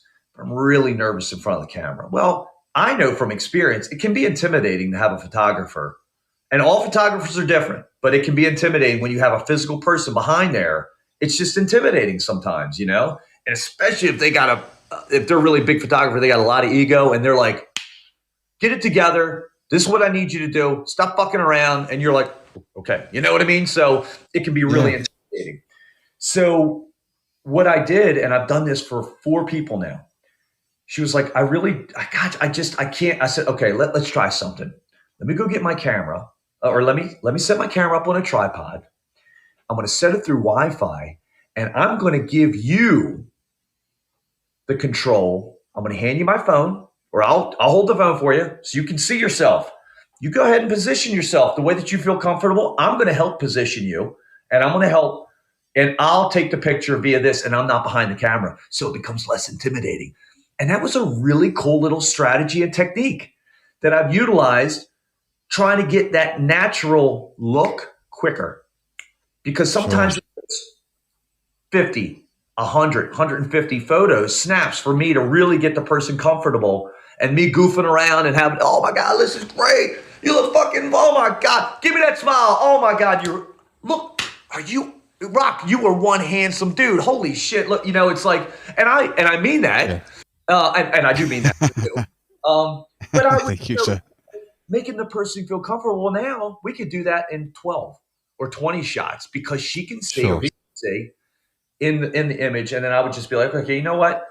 You can see yourself. Just go ahead and I want your nose to meet on your cheek. And they'll understand because they can see, they turn enough where that nose, and that's like a certain type of profile pic. And they would just be natural. It was just easier. So that's one of the little techniques I like to employ, and it's just fun. You know, it's a great craft. It really is a great business. Really, yeah, it's fantastic, man. It coincides with what you're doing as well. So it seems like a nice, easy transition if you have to make that, which you are, and it sounds like you've got the knowledge and skills. So yeah, I'm keen to see what work you've got. And I'm going to go and check out what photos you've done as well that are on your profile too. By the way, just give that profile a quick plug too right now while we're fresh on that. Yeah, it's Jeff Nelson Photographer, and that's on Instagram. So Jeff Nelson Photographer, and it's been a lot of fun. You know, it's been a lot of fun to, you know, I use that as a business card. You know, I'll eventually get a website up, but you know, you're so busy. It's only one of me, and I got so many things. Oh my God, it's almost like so many irons in the fire. You know, having 3 years, married, you know, career. Now I got this, I've got the pop, I got all these things going on, and it's hard, but I'll eventually get a website up at some point. But I just use that as my web, you know, my mini website, I guess you could say. Yeah. Definitely, man. It's something that that's your office, that's your showroom then, right? A website for this particular industry. And I'll just throw to the listeners real quick. Those that are listening, if you do want to ask Jeff any questions, you can leave a message to my Instagram and I will play it. And I've got a new thing I'm trying out that if you want to try and call in, if you're an Android user listening in right now, because it's only iOS, then you're able to call my Instagram. So long as you're following me, I'll be able to take that call. You can jump on and ask Jeff or any questions that you want to ask. So just throwing that out there before we move on a little bit more. So Jeff, that's the photography, but tell us about the invention part that you've come across here, because I thought it was quite brilliant when I spoke to you at first. Thank you so much. That means a lot because it's been a lot of fun to bring to market to learn all this stuff. So how that all came about was between us, and I don't tell investors this. I tell them I came up with this idea 4 years ago, not really 12 years ago. And what I mean by that is I was working a lot. I'd just gotten signed by this agency in London, Select Model Management, London. And I was doing a lot of work in London and Spain and up and down Europe, Vicenza and Italy, and I mean, just all around. Actually been to Ukraine. But anyway, so I was doing all this work, and we had 3 young kids at the time. And my wife said, hey, look, I need you home. She's very independent. She's very good with the kids. Great mom. But I wasn't there. They were really young. So Pierce is 18 and Elise is 15, and Grant is 14. And at the time, they were like 2 years old was my youngest, maybe 1.5, and all that. So she said, can you stay home a little bit more? So I kind of cut that side out. I wasn't doing a lot of work in Europe, and I was staying home more. And if I needed a job, I just drive up to New York and do some work up there. So that was easy, but I could be home in a couple of days instead of 5, 6, 7 days away. So I said, man, I need something to do, And we lived behind 3 tennis courts. I always loved tennis. I never got a really chance to play it collegiately or at a pro level. I'm never like that. I did take lessons, but I really enjoyed tennis. I went to school to be a phys ed teacher. I never really got a chance to teach, but I love kids and I love teaching. And I thought, you know what I'm going to do? I'm going to create a tennis program and some lesson formatting. And we're going to do it. I could just walk right out my backyard and go to these courts because we live behind a school that has 3 tennis courts. And I would take my kids up there when they were little because it was a nice open space and they could run around. So I created this lesson, this lesson program, and I was doing tennis lessons. And, my wife would come home and I would hand her the kids and I would walk out and, I would teach. I started out with 1, youth student, and then I had 5 youth students and then 1 adult. And then I had 10, and all of a sudden I've got like 20 people that I would do either individual or group lessons. And I had this great little system. It was wonderful. It was a lot of fun. I was practicing teaching and practicing tennis, and it was just great being with everybody. But I saw a problem with ball pickup. It was just a freaking pain in the neck every time we had to do it. So if you and I, Rock, were doing a 60-minute lesson, 20, 25 minutes of that lesson was accumulatively was spent on ball pickup. We'd have to stop. So if we did a forehand, a dead ball forehand drill, I'm just feeding you balls and your forehand until the hopper of 20 balls is empty. I'd be like, okay, Rock, we got to get these balls up. And either you would say, well, Jeff, I'm paying you $60 an hour. You can clean up the goddamn balls. Or you would, or like the kids, they would run and hide in horror, They'd be like, I don't know, pick up the balls, I don't feel like they did cry and whine and all that stuff. So I was like, darn it, it just was a pain in the neck. So I thought, man, there's got to be an easier way to do this, make it fun, make it kind of a sneaky way to do stuff. Anyway, so I thought, well, what could I do? So I have a little bit of practical engineering skill, and I probably got that from my father, him being the contractor. There's a lot of on-site fixes that you got to do, and you got to just work with what you have, So what I did was I got this thing called a wiffle ball. Okay, it's a hollow ball. It's very, about the size of a tennis ball, a little bit bigger than a tennis ball. And I got about 6 or 7 of them. I sliced them in half. I lined the inside, so the cup part, with Velcro. I just lined it with Velcro tape. And I got a bunch of old rackets, like half a dozen old rackets, and I screwed it to the bottom where the handle was. So if you were holding the handle, that little thing would be here, okay? And then you have your racket up. Yep. And I screwed it to a bunch of rackets, and I designed some games around it, like that would make ball pickup part of the lesson, part of fun, and I handed it to my students. And they'd be like, okay, look, you can use your racket during, your forehand if you want, or you can use mine that I gave you. It doesn't matter. These are all beginners, so it wasn't really like a big thing like, oh my God, I'm just going to use my racket. But I would give them the racket. And I said, but after we're done our 20 balls, and the 25 balls are empty, the hopper's empty, I want you to use this little contraption that I made that's on the end of your racket that I gave you. And I want you to work on footwork and conditioning. I want you to sidestep to a ball, pick it up with this contraption, sidestep to the hopper, and tap it in. We can work on footwork, which is much needed, and nobody really works on it on tennis. We can work on eye-hand coordination because you're still kind of, away from the ball picking it up. And we can work on, our conditioning. And I would make these games. So we did all that. And God darn Rock, they loved it. It was like an aha moment, like they're like, oh my God, this is so fun. I love this. Could you make this for me? And I'm like, no, because I'm literally screwing up your racket. So don't buy an expensive racket, but I can give you one. So I was giving people these rackets. And I would, make them and I would just give it to them. So I made like 25, 30 of them, I think, after, about, 5 or 6 months of doing all this. And that was like that aha. I was like, there's a need for this. I wonder if I can create something. And I started doing drawings. So I would do a drawing of a tennis racket, and I actually put it on the top, on the loop, and I called it the tennis crown. It was this thing that was supposed to go over the loop of the racket. And I would do these drawings, but I don't know anything about manufacturing.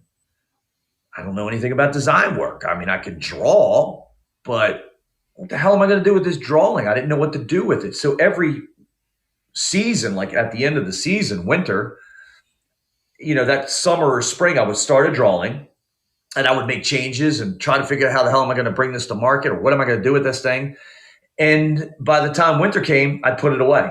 And then the next spring would come around. I'd bring out my paper. I'd be doing lessons and I'd do my drawing. And I did that for like 4 years because that was around the time when I was needed more and I was staying home more. And I did that for like 4, 5, 6 years of just these goddamn drawings because I didn't know what to do with them. And that was, for a long time. And then there was years that I just didn't do anything because here I'm like, okay, I'm back in the career. The kids are older. I'm starting to get back into the career now abroad. I was building up a lot of clients there and kind of shelved it. I just never really touched it, and that was like 12 years ago. So about 4 years ago, I said, you know what, this thing's been in my mind for so long. I got to see if I can implement this. I wonder if I can really make a go of this. So I committed to just finding a design. How am I going to do this? I got to find a designer. I got to find a manufacturer. I got to find somebody to help me with this.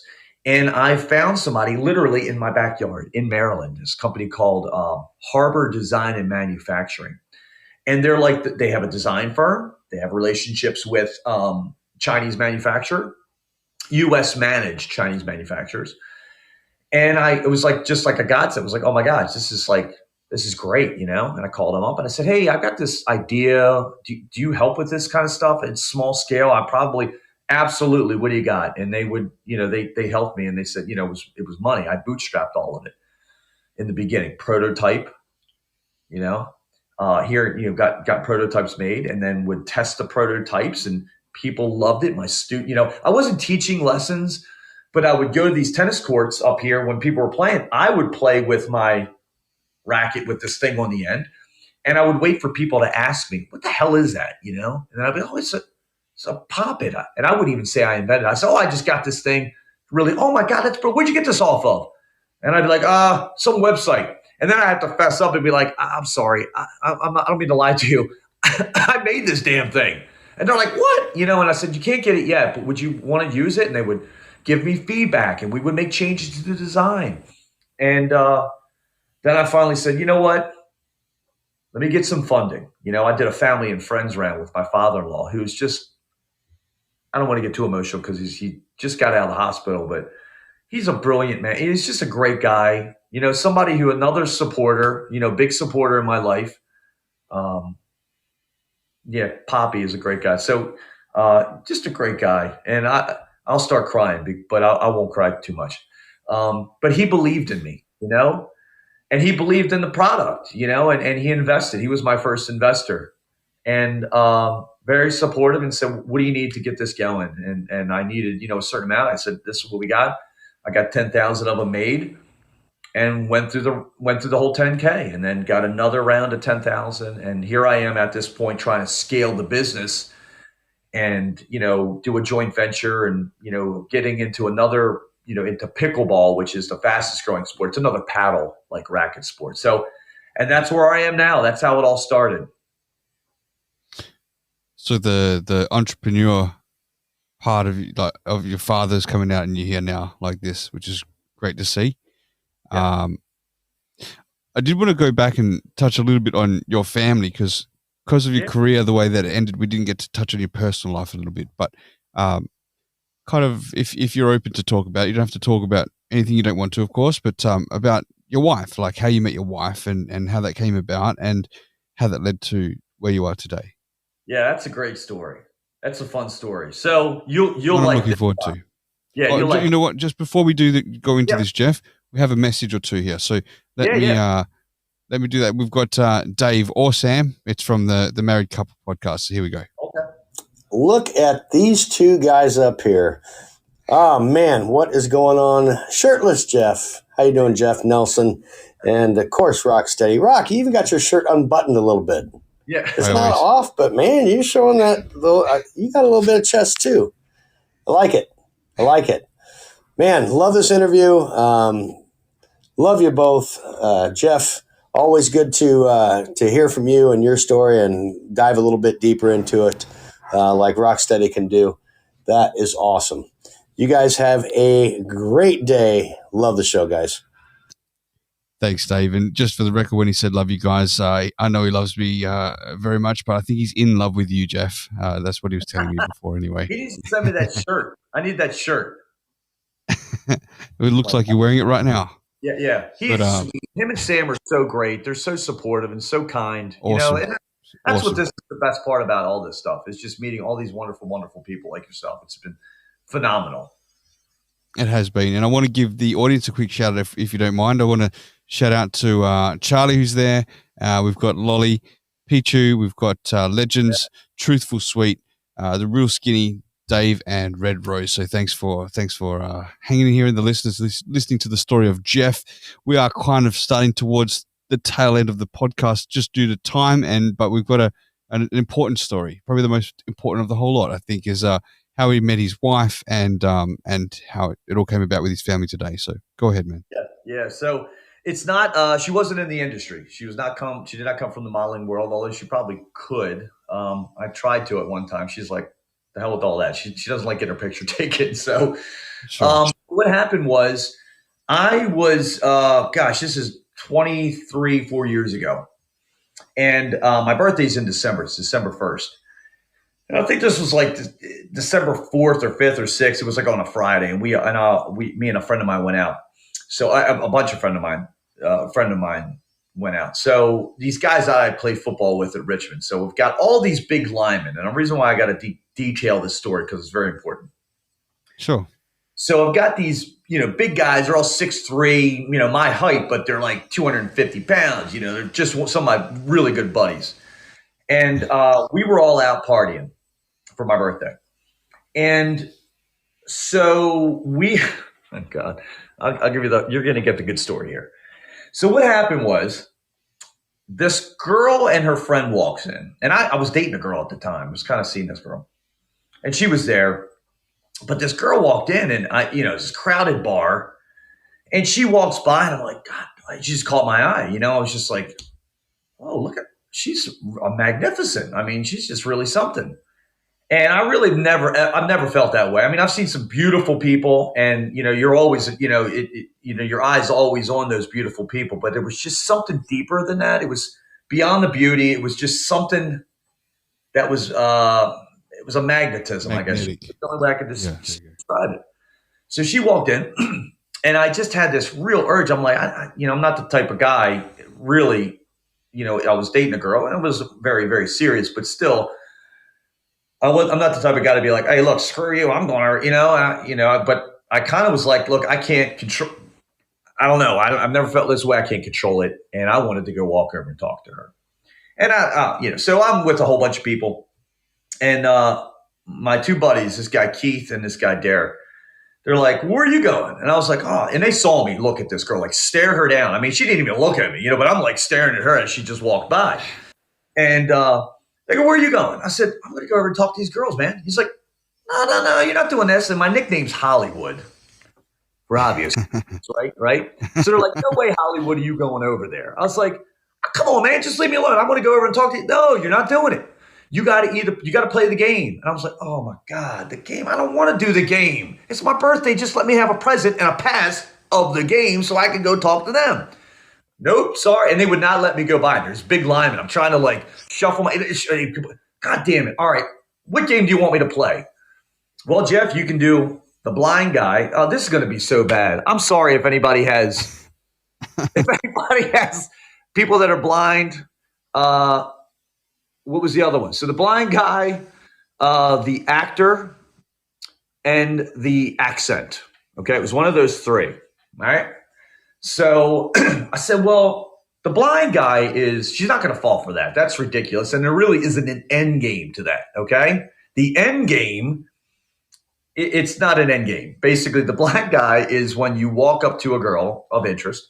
And if you and I were buddies, okay, then you would be like, we could do it one of two ways. I could be the blind guy and I would try to, make out with the girl, or you would be the friend of the blind guy and you would try to make out with the girl. Okay. So it was going to be, I was like, she's not going to fall for this. And what would happen is, so me and you would go over, I was like, okay, Rock, I'm going to play the blind guy. You do the bathroom thing. You would walk up to the girls and I'd take my hand and walk up and say, girls, so my buddy Jeff, he's blind. Just, could you please talk to him for a moment? I got to use the bathroom. And then you would run off and I'd be like, play the blind guy. I'd be like, oh, I'm so sorry. My friend Rock, he does this to me all the time. And, you kind of look around. You can't look at people, and this is so bad. This is so bad.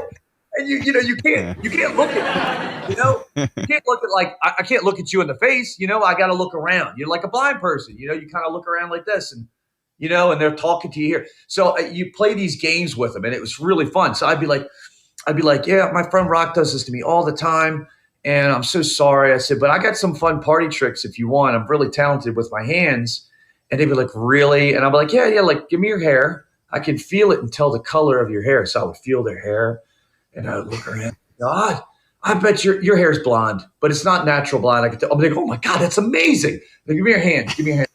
Their hands. I said, you have blue eyes.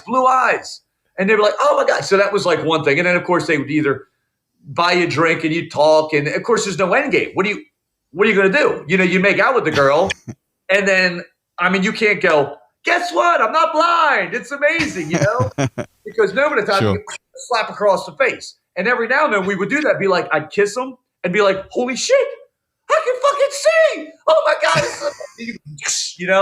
So she was not going to fall for that one. So the other one is the actor.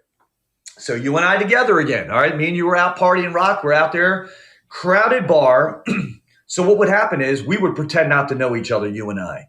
And I would work my way. So if the girl was at the bar, I would kind of go next to her at the bar to try to wait for the bartender to get me a drink, right? And I'd be sitting around. I wouldn't talk to her. Your job would be to walk by and go, kind of do a double take to me and be like, or vice versa. I'd do a double take to you if you're at the bar.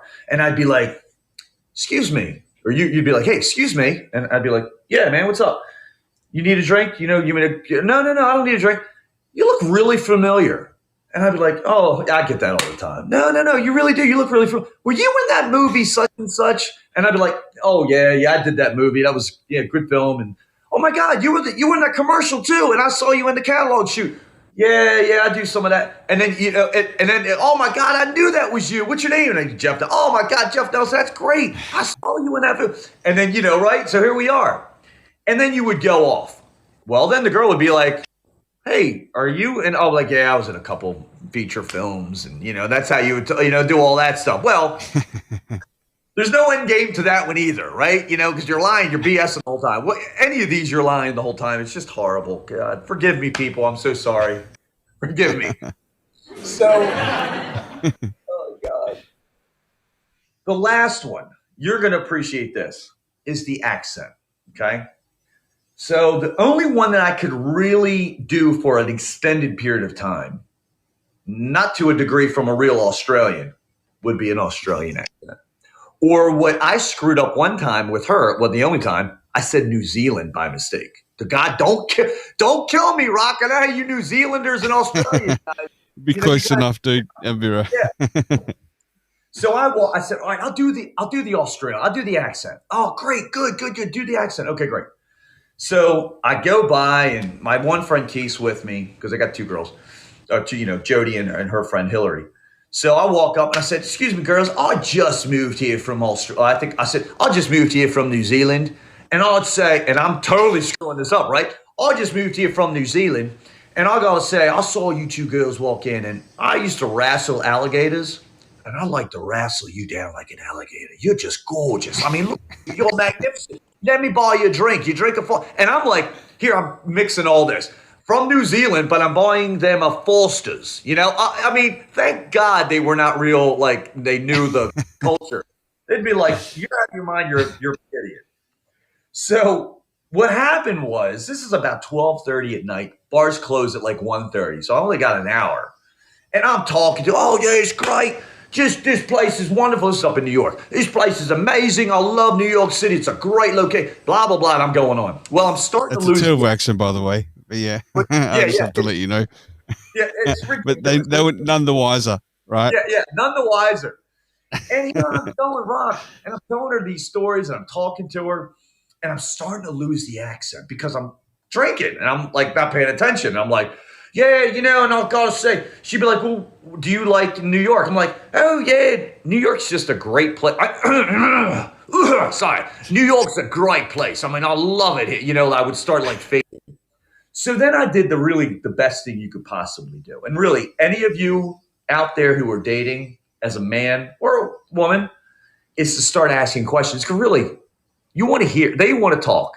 So then I started asking questions like, so where are you from? Oh, wow. How many kids? What's your family like? Oh, what do you do for your? So I didn't have to talk as much. And she could do all the talking. So what happened was, Rock, this whole night, you know, for an hour or so, we're having a really great conversation, having a lot of fun. There's a lot of chemistry. I'm hugging her, you know, we're laughing and having a great time. But the thing is, with every effing word I say, I'm digging myself a goddamn hole the size of, I could be digging myself to China. So many, you know, all this shit that I'm saying. So I'm just like, man. So the night ends and she gives me her business card. And, you know, I give her a hug and a kiss on the cheek. And it was so great talking with you. You know, great meeting you. Really enjoyed our conversation. This is wonderful. I mean, you're just a great girl, Jody. I really like, you know. So she goes off. Well, I take the damn card. I went to my friend. I was like, God damn you. And I threw it at him. I was all mad, you know. I was like, she's really cool. I really like her. And he's like, just, you know, and I stormed off. Like I like a kid. Like, you know, I'm all mad. I'm like walking out of the restaurant, you know, walk out of the bar to my car or whatever. And my friend follows me. And he's like, Jeff, will you knock it off? And I'm like, what am I going to do, man? She was really cool. I really liked her. And this is your fault, right? I'm blaming somebody else as if it really is. I could have just fessed up and been like, look, I don't have that accent. So he gave me the card. He said, look, he picked it up and he said, just call her, man. You guys really got along. I'm sure she'll understand. Just tell her that you were joking around. It's a big game. I was like, all right, fine, whatever. So I kept the card. That was a Friday. Saturday goes by, no call. I'm not going to call her. Sunday, because I just don't have the nerve. No. Monday, Tuesday, Wednesday, I finally get up the nerve to call her, praying that when I do call her, she does not answer. You know, like, I feel like an idiot. I can't believe this. So what happened was the phone, I call up, boop, boop, boop, boop, boop, and it rings, goes right to voicemail. Like, God, yes, thank you. And in this normal voice, I said, you know, when it's hi, you've reached Jody, blah, blah, blah. I said, okay. I said, hi, Jody, this is Jeff Nelson in this voice. This is the guy that you met last Friday. You probably won't recognize me for my lack of accent, but please call me and I can totally explain everything, right? Hung up the phone, took her card, ripped it in half, I was at an apartment at the time in New York, walked to the apartment, threw it in the trash, forget about it. Go back up the hallway to my bedroom and the phone rings.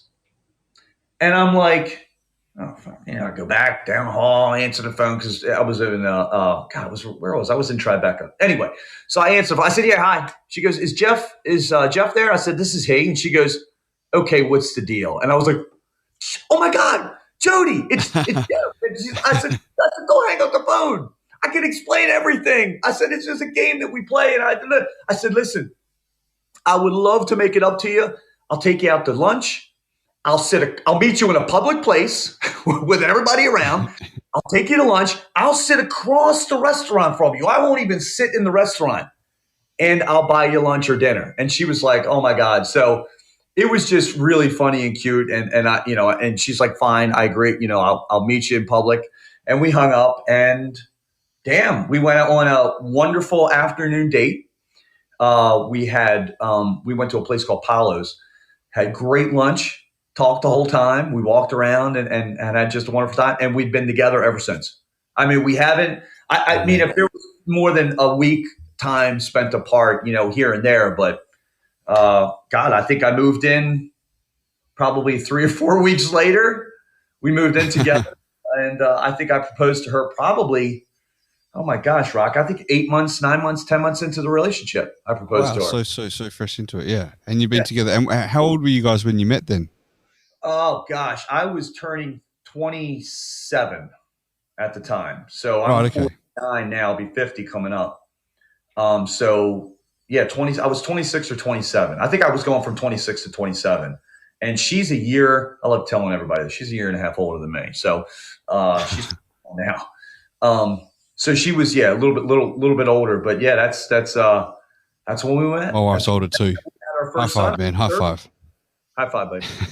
There we go. I don't think I could do it much longer, Rock. I don't know.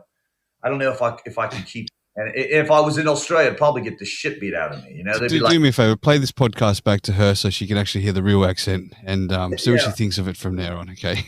No, she might leave. Okay. She goes, real. I said, what was it? Was it the accent or was it my look? She's like, it was the accent. I was like, oh. So I'm not going to play her. She might,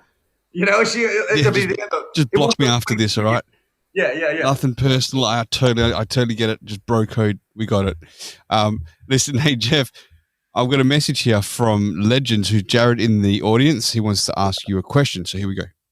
Hey guys, great show. Appreciate you, Rocstedi. Appreciate you, Jeff. I am Legends Jeff. Nice to meet you. I'm a singer-songwriter from the Boston area, currently working on my first solo project. So appreciate the insight, definitely into the modeling field. My question for you is, what is your take sort of on the modernism of modeling, where they're, for lack of a better term, using sort of everyday folk and the campaigns, and they're trying to connect with people that way. What's sort of your idea on that? Do you think that will continue? Do you think it's just whatever the trend calls for, or just curious on your take on that? So appreciate you guys. Great show. I am Legends. Appreciate you. Thanks, Legends. That's a great question. So, is he still on? To you, man. Yeah, that's a terrific question. And he basically nailed it with what the trends are, what's going on. God, you never know how these trends last. You know what I mean? You never know. I don't know if it's, I think it's interesting. I was talking with a designer about this, and we had a candid conversation about it. And she said to me, she kind of wishes that this trend had happened sooner, because the eternity, from what we kind of feel of the modeling world, it was always the pretty people. Hey, look, what was perceived by the designer or by the marketing or by the advertiser as pretty people. Okay, that makes sense. And she was wondering about the psychology of it, behind it. If it's like, okay, she raised two really good, interesting points, and I hope I can convey this the right way. She said to me, if the trend is going to stay, if it's going to be this trend, are sales going to decrease or are they going to increase? And here's why for both. Are they going to increase because more people can identify with the everyday look? We all got imperfections. All of us do. We're all asymmetrical. It doesn't matter, no matter whether you're, the face of God, for whatever company or designer, to just everyday people. It all comes down to, it comes down to sales, you're bringing a model on to generate sales, bring awareness, but generate sales.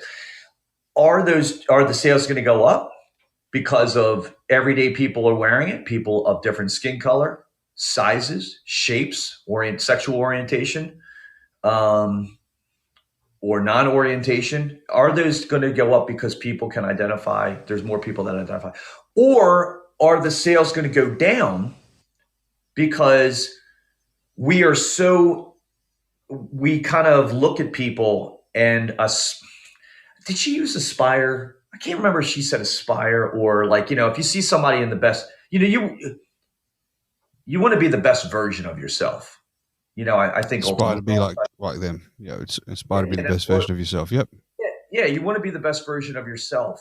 However, I think there's a lot of people that look at something and go, I wish I was in that shape. You know what I mean? Or I wish I was he or her. Whoever that person is, I do it. I mean, was I trained like that as a consumer to go, damn, man, that guy's wearing those glasses.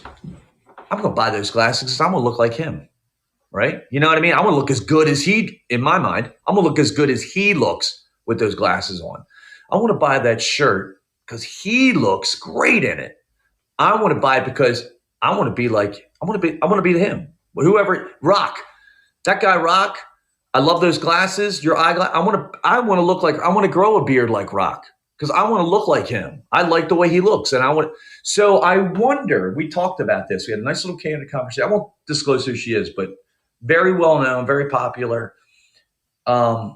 She had raised a couple of those questions. It's really an interesting thing. So to answer Legend's question, I don't know where the trend's going to go. I think the trend will change one way or the other, or it'll stay the same if it all comes down to the sales. I really think that that's just the nature of the beast. I mean, it's the nature of a lot of power. It's all comes down to money, politics even. Somebody go, oh my God, are you like, I'm in a world, I'm more conservative and but I have an understanding of all people and I'm very open to all people. My beliefs are typically on the conservative side. However, I still identify with a lot of stuff, both way. And I think one way is crazy, but I think it all comes down to money. I just really genuinely believe that. I think it all comes down to money, whatever, it is. So I'm wondering, it's curious to see how that trend goes. I think this has been about 3 to 5 years. I would say that the trend has taken where it's those ordinary people, I guess you could say, quote unquote, whether it's whatever it is. So we'll see. It's all an experiment. We'll see how this all goes. I'm kind of curious to see how it all goes myself. I do know that my workload is cut back. I've got friends that are Asian American, models that are Asian American, African American, getting a ton of work right now, and so that's all has to do with that, right? They're bringing in more diversity.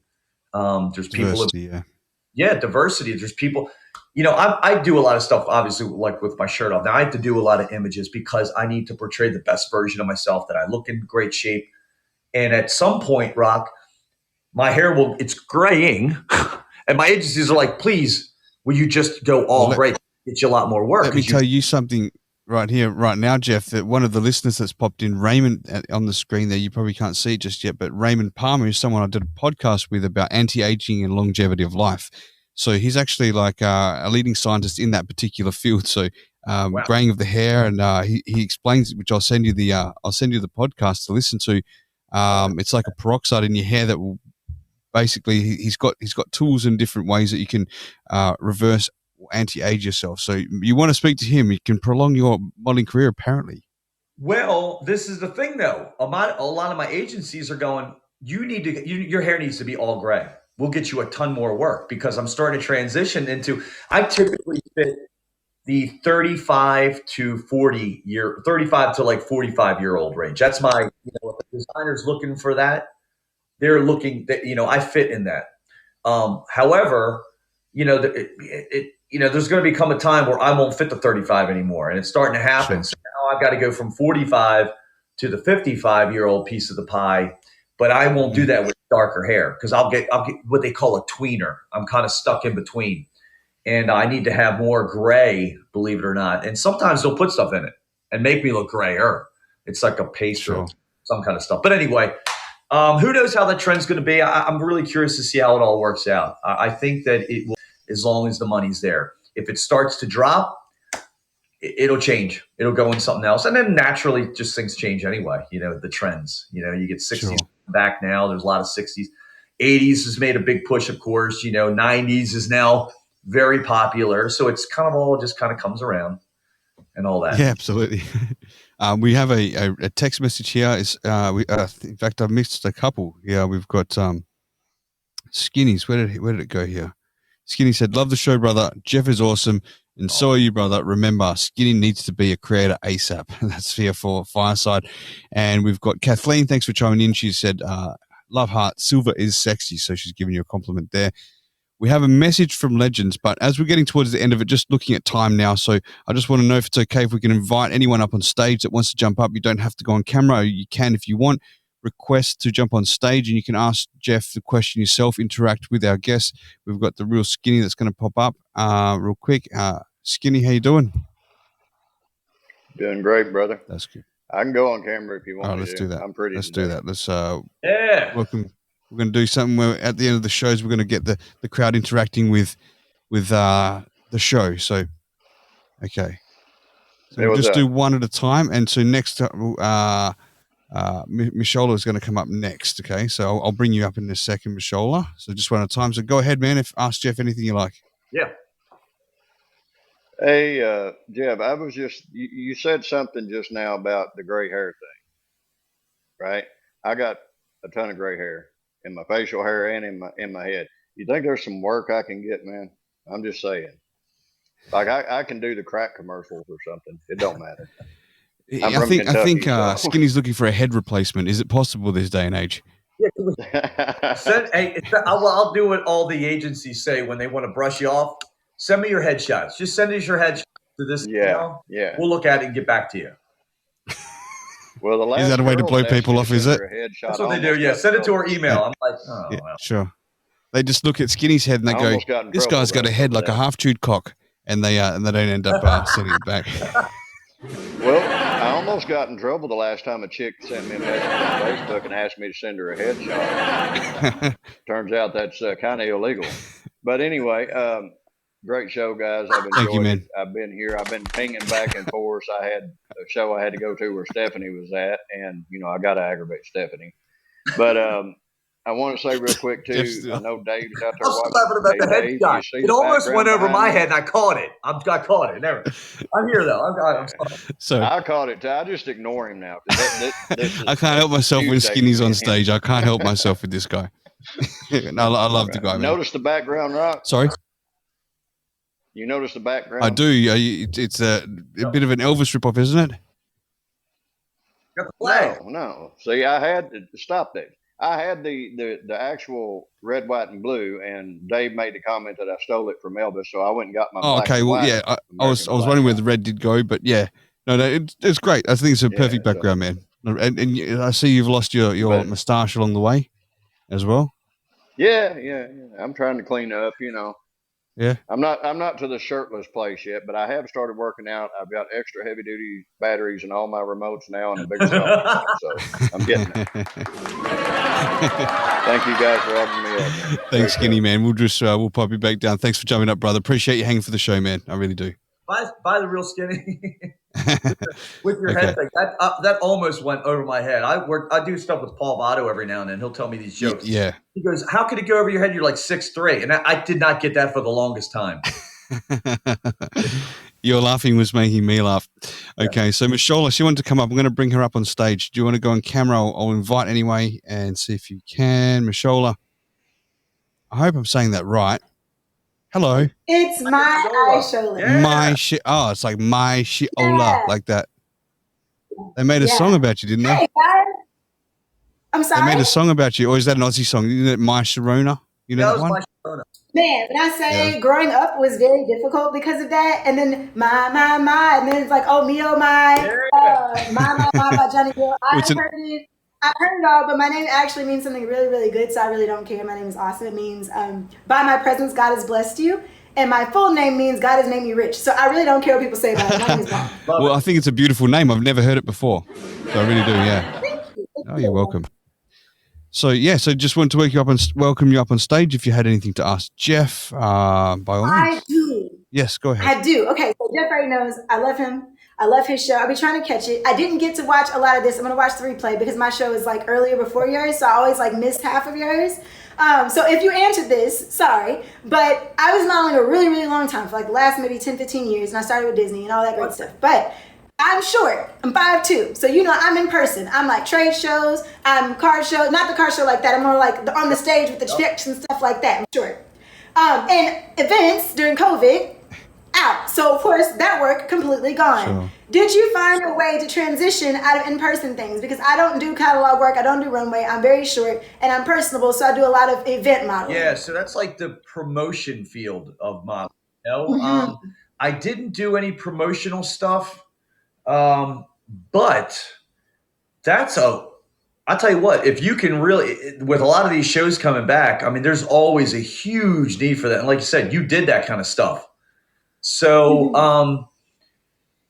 I feel like that's probably a really good, if you can get back into it. I think, well, now it's things like things are kind of starting to bounce back. So I think I'm going to maybe look into that. But I was wondering how you deal with COVID during that. Gosh, you know what? That was hard. You know, that was hard because everything shut down. And I mean, there was no runways. There was no, you know, catalog shoots. There was no studios open to do any shoots. Designers were kind of taking a hiatus. So what we did was this. This is kind of interesting. And I actually just did this with Firesider. We started doing more virtual shoots. Have you ever heard of this? Never. I had not either. And I'm like, what? Wait, what? So I'm trying to find out too. Yeah. So what happened was, and this is kind of this. Now I don't know how big it is. I only got two jobs. When I say few, I mean 2 jobs doing this. And what they did was, 2 designers hired me to literally put the camera on. I had to go get an iPhone 13 at the very least, and set up a shoot for them to digitally, you know, like they removed the background, so they weren't concerned with too much of the background. But I literally set up and I did 2 jobs virtually in my house wearing their stuff. So they sent me, both of them were designer shirt people, designers. And I put the shirt on and, you know, they were on screen. They were on my computer, Zooming. And they're like, okay, Jeff, we like that. And they had a photographer there. Yeah. So they were like, literally, yeah, like, hey, could you sit a certain way on your chair? Okay, look, you're okay, Jeff, that's great. Kind of hold that. Now go ahead and look in the camera. Okay, now go ahead and just look around and we'll take pics. And that's what they did. So I had a remote and I had it in my hand off camera and they would just go, okay, click it. Okay, look in the camera, click it. Look up, click it. Okay, let's reposition. And then they would reposition the camera. And I did that. So that was kind of an interesting little thing. That's really creative. Like I would not have thought of that. That's really creative. Yeah. Yeah, that makes sense. Thanks. That was my main thing. I was like, what did you do during COVID? Because actually that's when I kind of like dead stopped everything because there were no events. And I was like, all right, well, find something else. You know what we did, Mia Shola, was this too. I did a couple reshoots. So once, and I wasn't vaxxed at the time, and this was very early on. Like they were like just shutting down. But this one company that I did a shoot for called Rivian, it's a electric truck. They had to do reshoots, and they wanted to do reshoots in New York because everything was shut down. Nobody was around, so they could get these epic without paying like a lot. They could do like this guerrilla stuff. So like, hey, who do we have that's like near New York City that didn't leave the city? Oh, we got this model, Jeff. Great. Have him drive up. And then I drove up, literally, met them at the studio, got in the truck, did like literally pulled in front of the Times Square, nobody around, moved barriers, drove the truck up, put me in the truck, you know, doing my stuff, taking shots, with nobody there, so they didn't have to pay for like the time to like get everybody out and all that. So that was kind of interesting. So that was kind of a unique thing. Now, did they do that because things were slow? No, they did it because there was nobody around and they could do that. But as far as finding work, it did cut down Mia Shola. Sounds like probably what I it like it sounds like it kind of went more towards the content creation side, which is what I ended up doing anyway, content creation, because that's what came easy. Like you said, everything was closed down. I had a really good phone. I had nothing else to do, so I started making content. So thanks. You're welcome. You're welcome. Thanks. Yay! And thanks for having me, guys. Thanks, Marshala. Thank you very much, and glad we got to meet. Thank you. Okay, so we can move her back down to the listeners. Hang on. There we go. She's gone there. If anyone else wants to pop up to speak to Jeff, I don't even mind if Raymond wants to come up and just give him a tip on the anti-aging thing real quick if he wanted to, because this guy will blow your mind, man. Really, I've got another show coming up with Ray. Probably the next few weeks, couple of weeks. Here we go. He's coming up here. It's up to you if you want camera, mate. How you going, Raymond? Yeah, good. Okay, mate. Do you want camera or just the voice? Yeah, camera's fine, man. Let's do it. Let's do it. Here we go. Invite to video mode. I'm really glad you guys are meeting. So you have to accept it there, eh? Hey, Jeff. There we go. Hey, Jeff. How you going, man? Good. Oh, we got Jeff, Raymond is actually 89 years old. Look at him. He's so youthful. No, I'm joking, mate. I was about to say, I'm like, you're the same age. Are there actually lenses in that thing?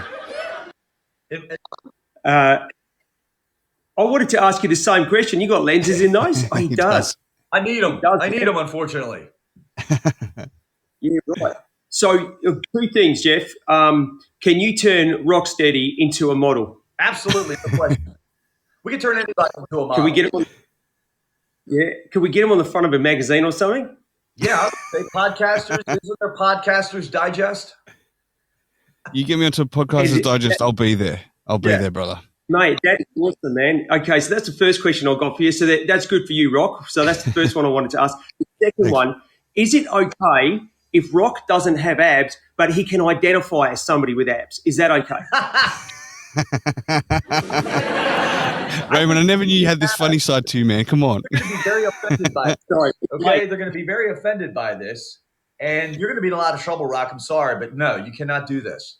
You have to put abs on. You literally have to form them. You can do this. I know just the guy. We can ask Dave if I can borrow his shirt. That's got abs on it, That's right? a great idea. He's got a shirt. He's got a shirtless shirt, so you can put it on. It looks like he's got a six pack. But I know that Dave's really carrying a keg under there anyway. Oh my god, that was. And I've got to be honest with you. Watching this podcast, watching a man with his top off, and it's not just his top off. It's not like you can see him just from the neck up. You can see him all the way down the waist, right? It's kind of. I've always been a sucker for peer group pressure. I actually feel like ripping my top off too while I'm in this podcast just to fit in. You know what I mean? I thought you were never going to ask, and I was just about to ask that. It's the very next question, Ray. So go on, pop your phone down, get your shirt off, mate. Let's go. Why not? Yeah. My shirt off, right? I'm joking. I'm not taking any clothes off. I'm dead serious, mate. Let's go. Come on. There's too much red. There's too much red. We need to see some skin. If you take yours off, I'll take mine off. Mine's half done, mate. No, the rock stays on. I'm only joking. I won't be doing that, man. But Jeff, you got some hair there, Rock. So a little bit, yeah. That's what I got. You got any on the back? I don't have any on the back, luckily. I don't get manicured, and no, I'm like a grill, mate. So I'm saving it there. So if I ever turn out like Ray, I can brush it from the back forward. See. Thanks, man. I'm manscaped. I'm completely manscaped. I have no hair from the head all the way down. The only hair I've got is eyebrows, and I shave everything. And I tell you, it's liberating. You got to try it, man. I've done it. I've done it before. I really have. It is liberating. You're right. They're a bit off topic, but hey, what can I tell you? It's a bit off topic when we're talking about with a man who's got no shirt on. So I don't think we're that far off topic right now. Oh, yeah, why? True, we're not. What's the matter, Jeff? Do you get told to shave for some shoots, like your body? Yeah, so not completely shaved. Typically, you know what? Yes, I have. Where they don't want any. I've had chest hair, oh my God, since 8th grade. I mean, I like a full. It was ridiculous. I was like, what in the hell it happened all of a sudden? But yeah, there were times where they would have to take it all off. Now the trend is they want a little chest hair, but only here and not on the abs. So I got to trim it a certain way, or I have to get it trimmed a certain way, which is completely ridiculous. If you've ever gone somewhere and been like, okay, could you trim just here, but not here, and do got to be a level 2. It's like getting your hair cut. It's like going in the salon, except they put the drapery around your face and your legs, and they start trim. It's obscene. It's the most ridiculous thing. Oh, it's hilarious, man. No, so guys. I just wanted to quickly introduce you too, because I've done a podcast with Ray. We've done a couple, and we've got more coming up, Jeff. And it's something I really want. I want to spread the word for what Raymond's getting into at the moment with anti-aging. I think it's a fantastic thing he's doing. Do you want to give us like a quick 1-minute elevator pitch on that, mate, and just get the folks excited for the next time we chat? Yeah, absolutely. So I specialize in anti-aging. So we do research on what causes the human body to age. We're not into health products, health and wellness stuff. Don't get me wrong. That stuff is fantastic. What I research is disruptive technologies and how to bring them to market. So what we're looking at the moment is a technology which is called tissue reprogramming. And our goal is to make a 70 or 80-year-old function as a 50-year-old again. That's what we're working on. And we're working with companies, or I should say labs in America, to do this. And we should have the first human trial probably maybe early to mid next year. Hopefully these products will come out maybe late 2023. So that's the kind of work that I'm involved in. It's fantastic research, and animal trials have already been done. And what we do with animals is we get old animals, get a young animal, same species, of course, and we can take young blood from the young one, put it in an old one, and make the old ones young again. And what we've managed to do is isolate what compound it is in young blood that can make old organisms young again. So that's the type of technology we're using. It's called parabiosis, and we're going to adapt that to humans in the next 18 months. Wow. It's fantastic stuff. Yeah, I'm excited to see. I followed you on here, and I'm excited to see how that all works out. There comes this time. I mean, we're aging now, already have some, it's like, God, I have back issues like mad. It's like crazy, and I do stuff to kind of really keep loose. That's part of why I do the stretches every day, but I'm really interested to see how that all works. I think that's really fascinating work. Yeah, well, stay tuned to Rocstedi, because we'll be doing more podcasts, giving him updates on the trials, how they're going and stuff like that. All going well, touch wood. We should have something which is commercialized by the end of 2023. So fingers crossed. Great. Congratulations. Absolutely. That's fantastic. Good work too. It's great work. Yeah, I'm proud of you, Ray, what you're doing, man. # make Ray a creator on Fireside too. I think he's going to bring some awesome content here. Of course, he jumps on the Rocstedi podcast, but I think he's going to have some good information coming. And in fact, I do know that that's what's going to be coming. So thank you very much, man. Thank you very much. No worries. Looking forward to it, man. See you, Jeff. Thank you very much, brother. I'll move you back down to the listeners. Thanks for popping up. Removed from stage. I got to hop off, unfortunately. No worries. I've got one more message just from Legends before we go, if that's cool, and then we're going to do it. So here we go. Steady, bring me up there. I'll take my shirt off, but no peer pressure. Anyway, Jeff, I got another question for you. As a 41-year-old man who just got into really good shape and is continuing to exercise and get into good shape, how do you do it to get over that final hump? And what is the mainstays that you tell people who live busy lifestyles, who are out there working, entrepreneurial? What are your recommendations? Like if you had to hit 3 points, boom, boom, boom, do this, what would they be? Yeah, appreciate you guys. I'm Legends. Great question. And it really comes down to this. I don't think any of us have 3 hours consecutive to spend in the gym. I don't. And I think the majority of people just don't have that time. So I break it down into doing training. And now that you're over 40, it's really important to do this. I do it at least 4 days a week, if not 5. There are days where I go every day and I'm doing something, physically, conditioning wise is what I mean. So the first thing is diet. So right now, diet is super, super important. You gotta maintain your diet. And I mean, cutting down on sugar, going into a caloric deficit to a degree. These are all important pieces. Now, I'm not a nutritionist. I'm not saying that I am, but these are the things that have worked for me. And I'm telling you, if you go see a nutritionist, the number one thing they're going to tell you is to cut down that sugar, meaning, candies and all that stuff, not natural sugars from like fruits and vegetables. So diet's a huge thing. The other point is going into a little bit of a caloric deficit. Typically, for me, 2,500 calories is usually my intake. I try to go between 2,000. If I'm not active, I'll go under 2,000. If I am active, then I try to just burn more than what I'm taking in. So I might take in 4,000 calories, but I got to be really active and burn more than that, if that makes sense. And the last thing is being physically fit. So now that we're older, I'm not lifting heavy anymore. I mean, those days are long gone. I haven't lifted really heavy for about 10 or 12 years because our ligaments, our bone structure, our muscles just in cell, you're going to stretch out stuff and you're going to wear it out. So I do a lot of resistance bands. I do a lot of resistance training in general, whether it's bands or just body weight resistance. So I'm doing push-ups. I'm doing curls with bands. And I do it for time under resistance, meaning I do it for a timed amount. So it might be 2 minutes. I'm doing curls under a resistance band. Okay.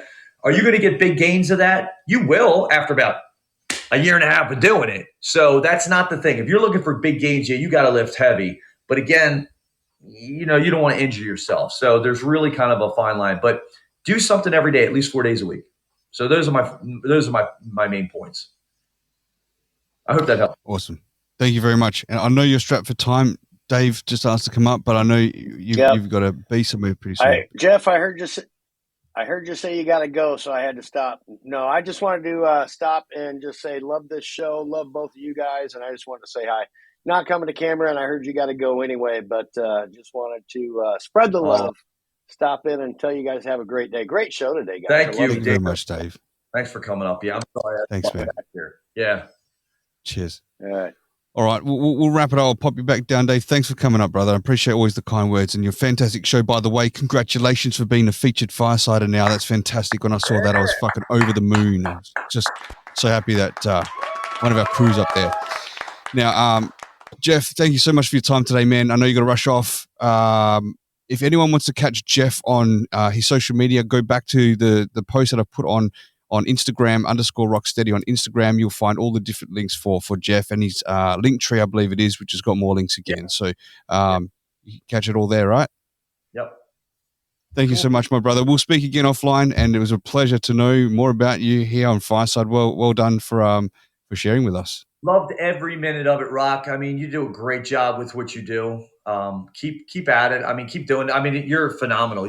Oh my gosh. Wait, I got to touch one thing because it made me laugh so hard. So I've got a fan page, which is so sweet. And I'm very humbled to have that. I'm very honored to have that. But I think they called you the Chuck Norris of Italy. Of Italy, yeah. I saw that. I don't think you're from Australia. I was like, I thought it's so funny. I can't wait to tell Rock this. And I didn't want to reach out to them because they do their own thing, but it was really cute. But thanks for all that you do. So Chuck Norris, I've never heard of her before. Yeah. I didn't even, I was like, where did they make it up? Anyway, it was just really funny. Look, it was funny. I was on the phone with Buddy when it came up. I'll go, what the fuck? He goes, is that for real? I said, I love it. It's good. It's funny. It's great. And they tagged the Playboy as well. They tagged in Playboy with you. I don't know if they're from where they're from, but it's really cute. But anyway, thanks, Rock. I appreciate it. Thank you, brother. I really appreciate it. Really do. I'll pop you back down to the audience. Thank you so much for coming up here today. Here we go. Let's drop that down. All right, ladies and gentlemen, thank you so much for joining us on the podcast today. Oh, Jeff, I know you're listening. I did have a message from Kaylee. She wants to say, tell Jeff I said he needs to pull himself together and lose weight. Gross. Oh, did he catch that or did he just leave? I'll tell him that message. Sorry, just Kaylee. I just saw that there. My bad. All right. Thanks for joining the Rocstedi podcast, episode 40 today, which I'm happy to do here with Jeff Nelson, The Model Life. And Dave, I think you did your 39th show today, which is what I did this morning. So we did that on the same day. So I'm pretty proud to have knocked that up at the same time as you. All right, guys, all the best. Have a great show. A great day. Well, it's my night time. I'm tired. I was really tired for that particular show. But I think with this time difference now that daylight savings gone back, I could try and do a few more interviews with some firesiders at 9 a.m. East Coast time. I think that might work. We can start knocking a few out. So we'll get some more under the belt tomorrow morning my time, which is Thursday evening for you guys at let me work out the times, at 10 p.m. Eastern Standard Time, which is 7 p.m. PST on the West Coast. I've got a show with Dr. Pete from Stereo. It's going to be simulcast from Stereo over to Fireside, because I'm slowly trying to bring Dr. Pete over here. He's very attached to Stereo, which is great. But we're going to be doing the cigar bar. And Dr. Pete is a qualified psychologist, and we just have some great talks. It's just men bantering about men issues, and this particular subject is what he comes up with is how to love a woman. So it's the perception of how a man thinks he should love a woman, or what he should do, or how he can help in his relationship and things like that. So looking forward to that. So tune in the morning for that show. Oh, sorry, evening, that show. It's tired for me. All right, folks, I'm done. Thank you very much, and we'll see you next time. Cheers.